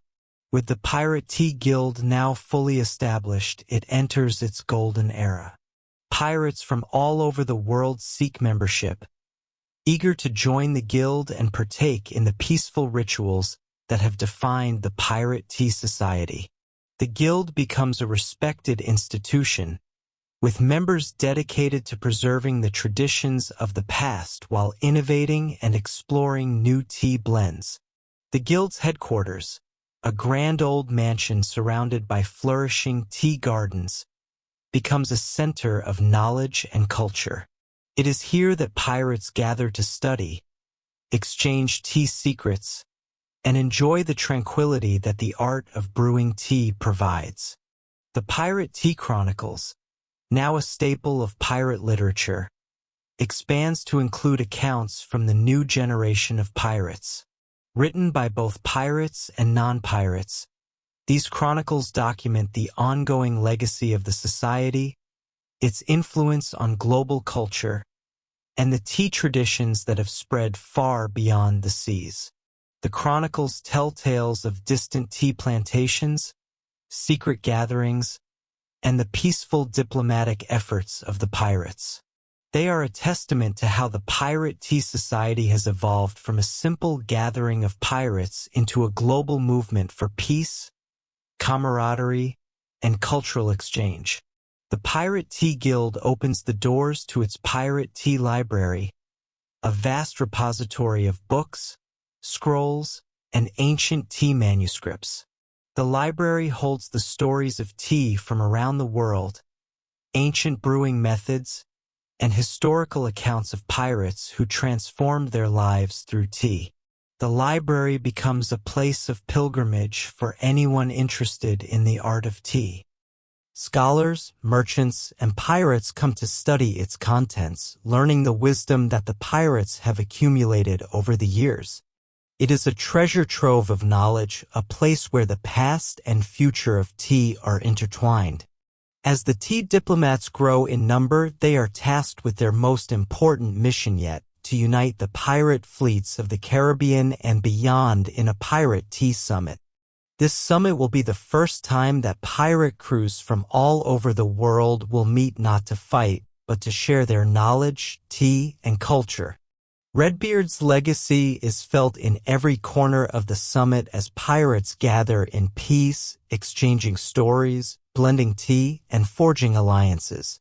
The summit becomes a landmark event, one that will be remembered as the moment when pirates ceased being seen as mere raiders and became respected figures of diplomacy. The pirates, now known as the Tea Diplomats, embark on a tea exploration of the Far East. They sail across the seas to China, Japan, and India, seeking the most ancient and revered tea blends. Along the way, they learn new brewing techniques, discover unique plants, and exchange tea with distant cultures. In the Far East, they meet with tea masters who teach them the intricate art of brewing tea. They learn the history of tea ceremonies, the importance of the leaves, and the spiritual significance of tea in these cultures. This journey deepens their understanding of tea and further cements their place as peaceful travelers of the world. After their journey through the Far East, the pirates set sail for the Highlands, where a unique tea ritual is practiced. The pirate tea rituals of the Highlands involve a slow and deliberate brewing process where the tea is steeped for several hours and accompanied by deep meditation. The pirates learn the sacred rituals of the Highlands, where tea is seen not just as a drink, but as a way to connect with nature and the inner self. They bring these teachings back to the Caribbean, where the Pirate Tea Society adopts the practice, holding slow, meditative tea ceremonies under the stars. As the Pirate Tea Society's influence spreads, it begins to be invited to diplomatic events across the world. Pirate tea diplomats are called to courts and palaces where they share their knowledge of tea and peace with world leaders. The pirates, once feared and hated, are now sought after as mediators and peacemakers. The pirate tea society's message resonates deeply with the leaders of nations that peace is found not in weapons, but in understanding, patience, and the shared joy of tea. The pirates sit in royal chambers, sipping their tea with dignitaries and forging treaties that will last for generations. In the heart of the Caribbean, the pirates established the Pirate Tea and Peace Institute, a school dedicated to teaching the art of diplomacy, tea brewing, and conflict resolution. The institute attracts students from across the world, eager to learn from the pirates who have transformed piracy into a movement of peace. At the institute, students are taught not only how to brew tea, but also how to approach conflict with patience, understanding, and respect. They learn that the true power of tea lies not in its ability to soothe the soul, but in its ability to bring people together across the pirates. Now respected traders and diplomats establish the Pirate Tea and Trade Network. This network connects tea growers, merchants, and pirates, ensuring that the finest tea blends are distributed across the world. The pirates become central figures in the global tea trade, their ships brimming not with gold or jewels, but with sacks of tea, herbs, and spices. The network thrives on the principles of fair trade and mutual respect. Pirates and traders from all nations come together to share their tea, to learn from one another, and to build a world where tea is a tool for peace. The pirate tea fleet, now a symbol of peace and cultural exchange, embarks on its final voyage. The fleet sails together for one last journey across the seas, visiting the islands and ports where the Pirate Tea Society began. The pirates, now older and wiser, reflect on the legacy they have created, a legacy that will live on in every cup of tea brewed, every gathering shared, and every peaceful gathering that follows. The fleet sails into the horizon, their sails full, their hearts content. The final voyage is not about finding treasure, but about enjoying the last sip of tea, knowing that the legacy of the Pirate Tea Society will live on forever. As the years pass, the Pirate Tea Society's legacy is firmly cemented in history. The pirates who once roamed the seas for treasure are now remembered as pioneers of peace, ambassadors of tea, and guardians of tranquility. Their story is told in history books, art, and folklore, becoming a symbol of how even the most feared pirates can change the world. The society's principles of tea and diplomacy influence new generations of pirates, sailors, and even politicians. Tea is now recognized not just as a drink, but as a cultural force that can unite people across the globe. The influence of the Pirate Tea Society grows as more pirate tea gardens are established around the world. These gardens are not just places to grow tea, but sanctuaries where pirates and non-pirates alike come together to share tea, stories, and peaceful moments. From the Caribbean to distant lands in Africa, Asia, and Europe, the gardens become symbols of the society's global impact. Each garden is unique, with plants from the pirates' journeys and rare tea blends collected from the farthest reaches of the world. The gardens become havens for anyone who seeks peace, relaxation, and the joy of tea. The Pirate Tea Time Festival becomes an annual event, attracting people from all over the world to join in the celebrations. Held in a different port each year, the festival is a grand gathering of pirates, tea traders, and enthusiasts. There are tea tastings, competitions, storytelling sessions, and concerts filled with the sounds of pirate ballads. At the heart of the festival is the shared love of tea. Pirates and civilians alike gather in peace, raising their cups and toasting to the connections made through the simple act of sipping tea. As the Pirate Tea Society's influence continues to grow, the pirates become pioneers in environmental conservation. They understand that the tea plants they treasure are part of a delicate ecosystem that must be protected. The pirates work with local farmers and communities to cultivate tea sustainably, ensuring that the tea they gather comes from healthy, thriving plants. The pirates lead by example, teaching the world that tea is not just a drink, but a way to connect with nature and preserve the earth. Their ships are outfitted with eco-friendly technologies, and the Pirate Tea Society's principles are applied to every aspect of their trade. The Pirate Tea Guild expands its influence in the world of global trade. Pirate ships are no longer seen as symbols of piracy and fear, but as respected merchants who trade in one of the world's most precious commodities, tea. The Guild establishes trade routes between distant lands, ensuring that the finest teas are available to people everywhere.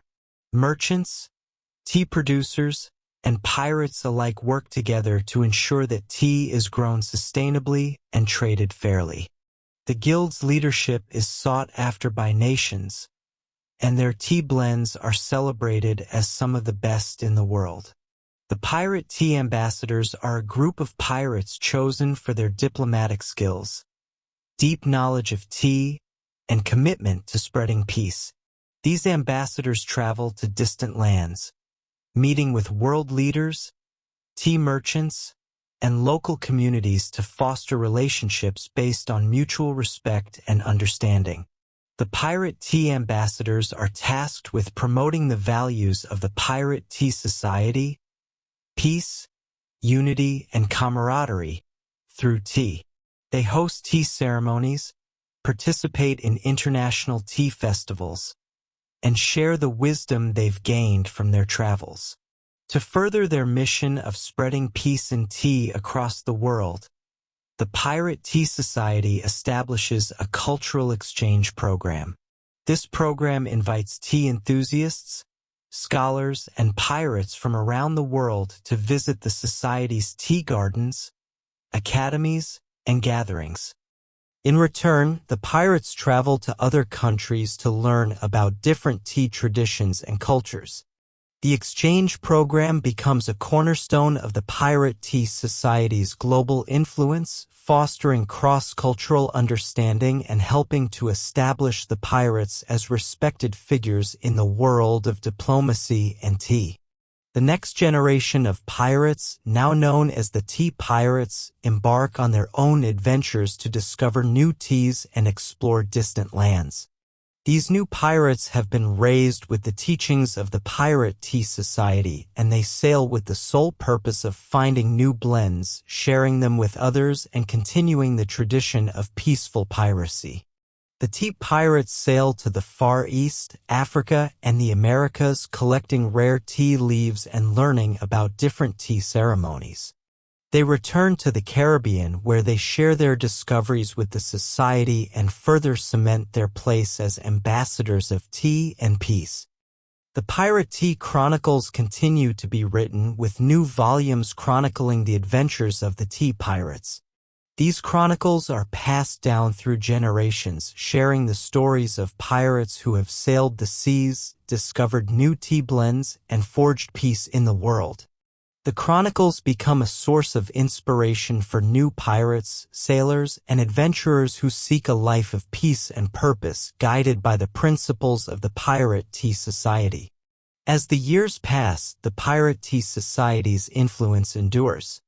The pirates have become known for their peaceful ways, their love of tea, and their dedication to cultural exchange. Their legacy is one of peace, not plunder, and the world has embraced them as symbols of how even the fiercest pirates can change the course of history. The pirate tea fleet sails on, its sails filled with wind and its holds filled with tea leaves. The pirates continue their peaceful journey, spreading the message of tea, unity, and the calm that can be found in a single sip. As the Pirate Tea Society continues to grow, its influence extends far beyond the Caribbean and the seas. The pirates are now known as trusted diplomats between nations, hosting international tea summits and helping to mediate disputes with the wisdom of their traditions. Pirates from all corners of the globe are invited to sit at the table with world leaders, not as adversaries, but as ambassadors of tea and peace. The Pirate Tea Society becomes synonymous with diplomacy, showing that even the most unlikely of people can be forces for good in the world. With the spread of the Pirate Tea Society's philosophy, tea influences not only the world of diplomacy but also the world of art and culture.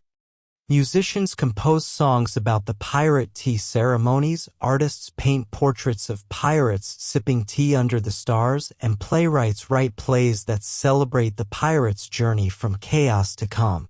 The arts are now filled with tea-inspired works, from paintings of tranquil pirate tea gardens to symphonies that evoke the peaceful moments found in the brewing of a perfect cup.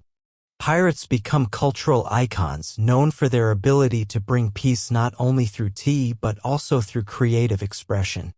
The original crew of pirates who started the Pirate Tea Society have long passed, but their legacy lives on in the new generation of pirate tea crews.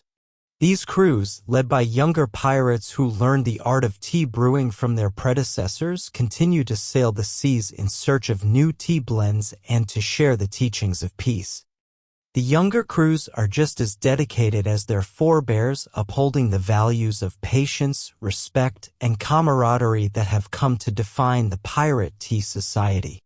They are taught that their journey is not just about finding new tea but about sharing it with the world. The pirate tea diplomats, led by the newly appointed diplomat Captain Juno, embark on their final mission.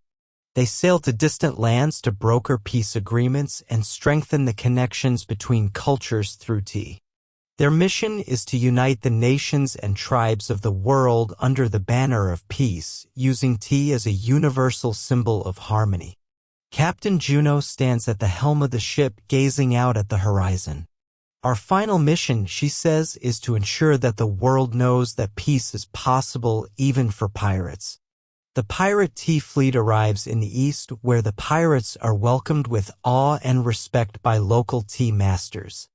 The pirates learn the ancient secrets of tea brewing, including the ceremonial methods of tea preparation that have been passed down through generations. In exchange, the pirates teach their new friends the story of their transformation, from fierce raiders to peaceful tea connoisseurs. The exchange of knowledge and tea blends fosters mutual respect, and soon, the pirates are invited to stay and learn even more about the intricate art of tea. The Pirate Tea Society hosts its cultural festival, a grand celebration that brings together pirates, non-pirates, and people from all walks of life. The festival includes tea ceremonies, performances, storytelling, and dance, all centered around the theme of unity through tea. Pirates from all over the world attend, bringing their best tea blends to share with the attendees. The festival becomes a symbol of the peaceful power of tea, with no violence or competition, just a shared love of the simple joys in life. The pirate tea revolution continues to inspire change. Pirates who once lived for treasure now live for something far greater, tea and peace. The movement spreads to other corners of the world, with communities embracing the quiet, contemplative nature of tea and the values it represents. Tea ceremonies become central to many cultures as people learn from the pirates how to brew tea with respect, patience, and mindfulness. The Pirate Tea Society's teachings are passed down through the generations, ensuring that the revolution of peace continues. The Pirate Tea Society's influence continues to grow across the world. The Society's message of peace, unity, and tea spreads through the ranks of governments, businesses, and individuals. Tea is now recognized as a universal symbol of tranquility, and its ability to bring people together is celebrated worldwide. The pirates, once known for their fearsome raids, are now regarded as wise and influential figures who have helped transform the world with their tea diplomacy. The tea pirate story is written into history, not as a tale of battle and conquest, but as a story of transformation and peace. Historians write about the pirate tea society and the revolution that changed the course of pirate history forever. It's a story about how pirates found peace in a cup of tea and how they used that peace to change the world. The legacy of Redbeard, Black Mary, and all the other tea pirates is remembered as one of the most remarkable stories of the high seas. A tale of how the most feared pirates in history became the world's greatest peacemakers. As the years go by, the pirate tea society's influence never fades. The pirates, now seen as wise elders, continue to sail the seas, not for treasure but for the joy of sharing tea and spreading peace. Every port they visit is marked by a pirate tea ceremony where the crew shares their favorite blends with locals, forging bonds of friendship and understanding. The final chapter of the tea pirate story is written not in gold, but in the tea leaves that have brought peace to the world. The pirates have found what they were truly searching for, not treasure, but the simple pleasure of a cup of tea shared with friends. As the influence of the pirate tea society spreads, the world begins to write about it. Pirate tea novels, poems, and plays become the new literary genre, telling the story of how pirates, once known for their fearsome ways, changed the world with the quiet power of tea. The tales capture not only the pirates' adventures but also the deep philosophy they live by, one of patience, respect, and connection. The tea pirates are now featured in books that inspire future generations to live peacefully and appreciate the simple pleasures in life. The Pirate Tea Society extends its mission to climate conservation. Understanding that the tea plants they cherish depend on healthy ecosystems, the pirates make it their mission to protect the earth. They establish tea plantations that use sustainable farming practices and teach local communities about the importance of conservation. The pirates' impact is felt worldwide as they advocate for reforestation, protection of biodiversity, and eco-friendly practices. Their efforts help preserve the very environment that allows tea to thrive and create a legacy that ensures future generations will enjoy the tea that pirates once cherished. To celebrate their peaceful new identity, the pirates form the Pirate Tea Choir, a group of sailors and pirates who sing songs about their love of tea, their adventures, and their transformation. The choir performs at tea gatherings, festivals, and ceremonies, their voices harmonizing in celebration of the simple joy found in each cup. The Pirate Tea Choir becomes a beloved part of pirate culture, their songs echoing through the ports and bringing a sense of unity and peace wherever they sing. The choir's music becomes a symbol of the pirates' journey from chaos to calm. With the rise of the Pirate Tea Society, the pirates' new image as diplomats and peaceful tea masters begins to influence fashion. Pirates begin to wear attire that reflects their love of tea and peace, simple, comfortable clothing in soft, earthy tones, often adorned with small tea-related accessories such as teacup brooches and teapot pendants. The fashion becomes a symbol of the Pirate Tea Society's new identity.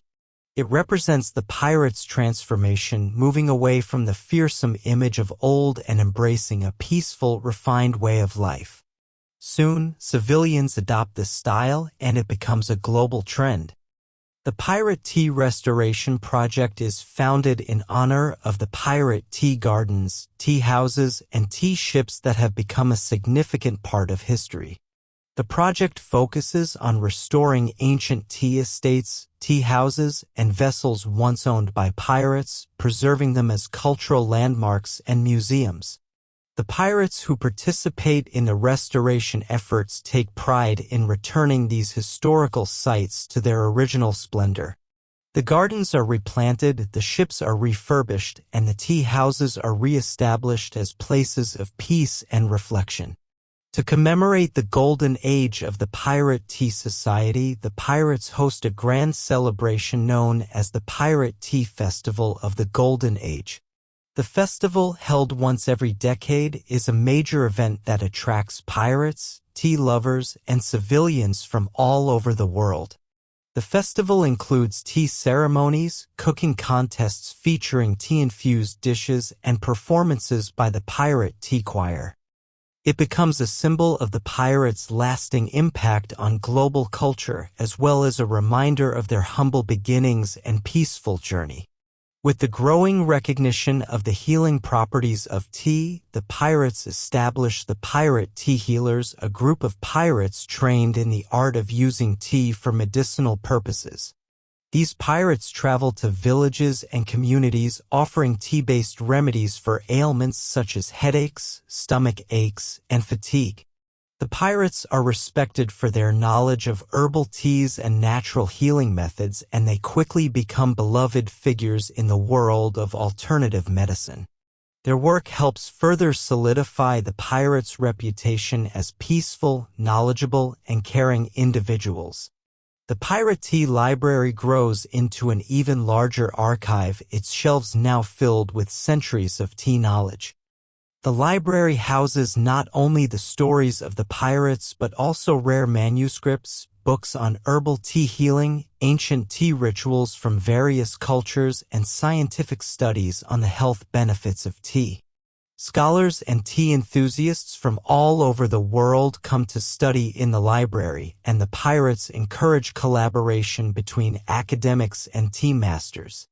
The library becomes a central hub of knowledge where the world's tea experts come together to share ideas and continue the work of the Pirate Tea Society. As the tea pirates grow older, they decide to create a tribute to the sea, a peaceful memorial that honors the ocean that gave them their freedom and the pirate way of life. The tribute is built on a secluded island with a stone monument surrounded by lush tea gardens. Pirates gather at the tribute to reflect on their journeys and pay respects to the sea that has given them so much. The tribute is not just about the past but about the connection between the pirates and the sea, both of which are eternally intertwined with the tradition of tea. The Eternal Pirate Tea Society becomes more than just an organization, it becomes a way of life. Pirates, tea masters, and civilians from around the world continue to carry the values of the Pirate Tea Society: peace, respect, and the shared love of tea. Every port, every village, and every island becomes a part of the tea network. The Pirate Tea Society's message lives on through every cup of tea brewed, every peaceful gathering, and every new pirate who sails the seas, not for treasure, but for the joy of tea. The pirates' legacy, founded on the simple but profound practice of tea, continues to influence the world for generations to come. Through their commitment to peace, their love for the sea, and their reverence for tea, the Pirate Tea Society has changed the world forever. As the Pirate Tea Society grows, its members establish sacred tea rituals that are performed during significant events. These ceremonies are held to honor key moments, birthdays, anniversaries, and even moments of reflection on the journeys they've taken. The rituals are not just about brewing tea, but about creating a space for reflection, gratitude, and mindfulness. The pirates gather in a circle, each with their teacup, and the ceremony begins with the sharing of stories. The ritual is a reminder of how tea, in its simplicity, connects all those who partake in it. With every sip, the pirates renew their commitment to peace and camaraderie, the foundation of their society. The Pirate Tea Garden of Eternity becomes a symbol of the enduring legacy of the Pirate Tea Society. Originally planted as a tribute to the fallen pirates, the garden has grown into a sprawling sanctuary filled with rare, exotic tea plants. It is meticulously cared for by generations of pirates who take pride in nurturing the plants and maintaining the peace of the garden. The garden now serves as a pilgrimage site for pirates and civilians alike who wish to pay their respects to the legacy of the tea pirates. It is a place where new members of the society are inducted, their hands gently placed in the soil, symbolizing their connection to the history and tradition of tea. The Pirate Tea Fellowship, once a small group of pirates, expands into an international community. The fellowship welcomes not just pirates, but people from all walks of life, merchants, traders, travelers, and even dignitaries who seek to learn the art of tea brewing and embrace the peaceful practices of the pirates. The fellowship becomes an inclusive space for anyone who shares the values of peace, respect, and unity. Tea ceremonies are held regularly, and the fellowship hosts workshops, retreats, and gatherings to foster a deeper understanding of the world of tea and its power to bring people together. In honor of Redbeard and the other founding members of the Pirate Tea Society, the Pirates organized the Tea Pirates Global Tribute Tour. This grand voyage spans the world's oceans, with each port they visit marked by a tea ceremony and a tribute to the peaceful pirates who first brewed tea in secret. The pirates travel to places they once raided, now transformed by their presence and teachings. As they step ashore, the people greet them not with fear, but with admiration and respect. The tribute tour becomes a symbol of the pirates' full transformation from plunderers to peaceful educators. The Great International Tea Exchange becomes a major event in the global tea community, held annually in different parts of the world.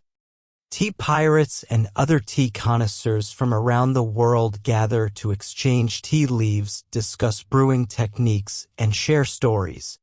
It is a celebration of the unity found in the shared love of tea. At the exchange, pirates and non-pirates alike gather in peace, setting aside differences for the simple joy of enjoying tea together.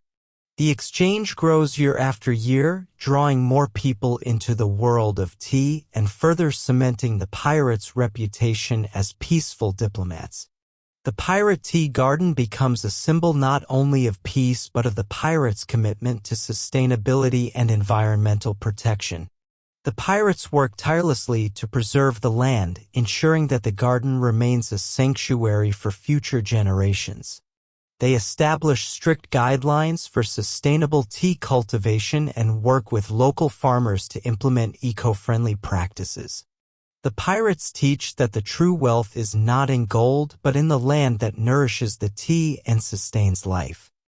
The garden stands as a living tribute to this belief. The Pirate Tea Fellowship establishes a new program, the Legacy of Teaching, a mentorship initiative designed to pass on the knowledge of tea brewing, diplomacy, and peaceful living. Experienced tea pirates take on apprentices, guiding them not only in the art of tea but in the philosophy of peace and camaraderie. The program becomes the foundation for future generations of tea pirates, ensuring that the legacy of Redbeard and the early pirates is passed down to those who will carry the torch forward. The mentorships foster a deeper connection between the pirates and the world around them. To celebrate the harmony between pirates and non-pirates, the Pirate Tea Festival of Unity is held every year. This festival, which spans multiple days, is a massive celebration that unites cultures through tea, food, music, and art. It is held in a different location each year, and each port becomes a gathering place for people from all walks of life. At the festival, pirates and civilians participate in tea ceremonies, engage in friendly competitions, and share their best tea blends. The festival becomes a symbol of unity and collaboration, where pirates, once feared for their ruthlessness, are now regarded as symbols of peace and goodwill. The pirate tea healers expand their mission to the farthest corners of the earth. They travel to remote villages and bustling cities, offering their knowledge of tea as a form of natural healing. Pirates, once notorious for their violence, are now sought after for their expertise in using tea to soothe ailments, relieve stress, and promote wellness. The pirate tea healers work with local healers and doctors, teaching them the art of tea-based remedies and creating an international network of wellness practitioners. They are celebrated for their contributions to health and healing. changing the world's perception of pirates forever. The Pirates' Tea and Wisdom retreats become a peaceful sanctuary for those seeking inner calm, enlightenment, and knowledge. The retreats, held in various locations across the world, offer a place for pirates and non-pirates to come together, meditate, and reflect on their lives. The retreats are designed not only to teach the art of tea, but also to cultivate mindfulness, patience, and respect for nature. Pirates, once known for their fierce nature, are now regarded as wise mentors who guide others on their journey to inner peace through the shared love of tea. The pirates, now renowned for their diplomatic skills, organized the Global Tea Ceremony of Peace, a grand event where leaders from every corner of the world are invited to join in a massive tea ceremony. It's not just a meeting, it's a moment of collective reflection, where world leaders sit together, sip tea, and discuss matters of global significance. The ceremony is held at a grand location, filled with tea plants from every nation. Pirates and dignitaries alike gather, creating a space where old enemies can become friends, all united through the peaceful act of drinking tea. The Tea Pirates' cultural exchange expeditions become a regular part of pirate life. Pirates sail to distant lands, exploring new tea varieties, learning ancient brewing methods, and exchanging cultural wisdom. These expeditions are not just about tea, they are about understanding and fostering global friendships. Each crew member on these expeditions keeps a detailed journal, documenting the people they meet, the teas they taste, and the stories they share. These journals become valuable resources for the Pirate Tea Society, showcasing the cultural richness of the world and how tea brings diverse people together. In celebration of the vast expanse of the ocean and the unity that tea brings, the Pirates' Tea Festival on the high seas is born. This annual event sees pirate ships from all over the world converge on a central point, each bringing their best tea blends. The festival is held entirely on the water, where pirates exchange tea recipes, tell stories, and celebrate their shared culture. It's a floating festival, a true celebration of pirate unity, and a reminder that the high seas are not only home to pirates, but also to a vast and peaceful community bound by tea. The Pirates' Tea and Art Symposium becomes an annual event where pirates, artists, and tea lovers come together to celebrate both tea and the arts. Held in a different port each year, the symposium features exhibitions of tea-inspired paintings, sculptures, and music, as well as live performances. The pirates, no longer just skilled in tea brewing, now find themselves immersed in the world of creativity where tea becomes an inspiration for artistic expression. Pirates and artists alike raise their teacups, sharing their work and their stories in a spirit of unity and collaboration. The Pirate Tea Society's global network of peace grows into a vast organization with affiliates across the world. This network connects tea farmers, brewers, and enthusiasts who share the common goal of promoting peace and understanding through tea. The network's reach extends to nations, cities, villages, and even remote islands, with pirates acting as ambassadors of calm. The pirates travel to remote regions, helping communities establish tea gardens and teaching the art of brewing. In doing so, they forge friendships and alliances that span continents and generations, creating a world where tea and peace are inextricably linked. The pirate tea scholars embark on research expeditions to explore the historical origins of tea, the ancient cultures that first cultivated it, and the global impact of tea over the centuries. These scholars are not just focused on tea's flavor and preparation, but on its cultural significance and role in shaping civilizations. The scholars gather rare texts, study ancient tea ceremonies, and collaborate with experts in the fields of history and anthropology. Their research deepens the world's understanding of tea and its power to bring people together across time and space. With their newfound respect for the earth, the pirates begin to plant and harvest herbs and spices that complement their tea blends. They cultivate fields of ginger, cinnamon, cardamom, and turmeric, experimenting with these spices to create unique blends that are both flavorful and health-promoting. The pirates now see themselves as not just tea brewers but as caretakers of the land. They respect the earth's offerings, ensuring that every plant is cultivated sustainably and that every tea blend is made with care and respect for nature. The pirate tea and wellness movement emerges as the pirates begin to focus on the health benefits of tea. They use their knowledge of tea to promote physical and mental wellness, encouraging people to drink tea not only for its flavor but also for its healing properties. Pirates now serve as wellness advocates, traveling to hospitals, schools, and communities to teach people about the benefits of tea, from stress relief to digestion. The pirates host wellness retreats where participants can learn about herbal teas, meditation, and mindfulness, embracing the tea's healing power for the body and mind. The Grand Diplomacy Summit is the pinnacle of the Pirate Tea Society's peaceful endeavors. Held every 10 years, this summit gathers the world's leaders, both pirate and non-pirate, to discuss pressing global issues, share their visions for the future, and drink tea together. The summit takes place on an island surrounded by lush tea gardens where leaders from across the globe are invited to sit together and share their tea, reflecting on their differences and finding common ground.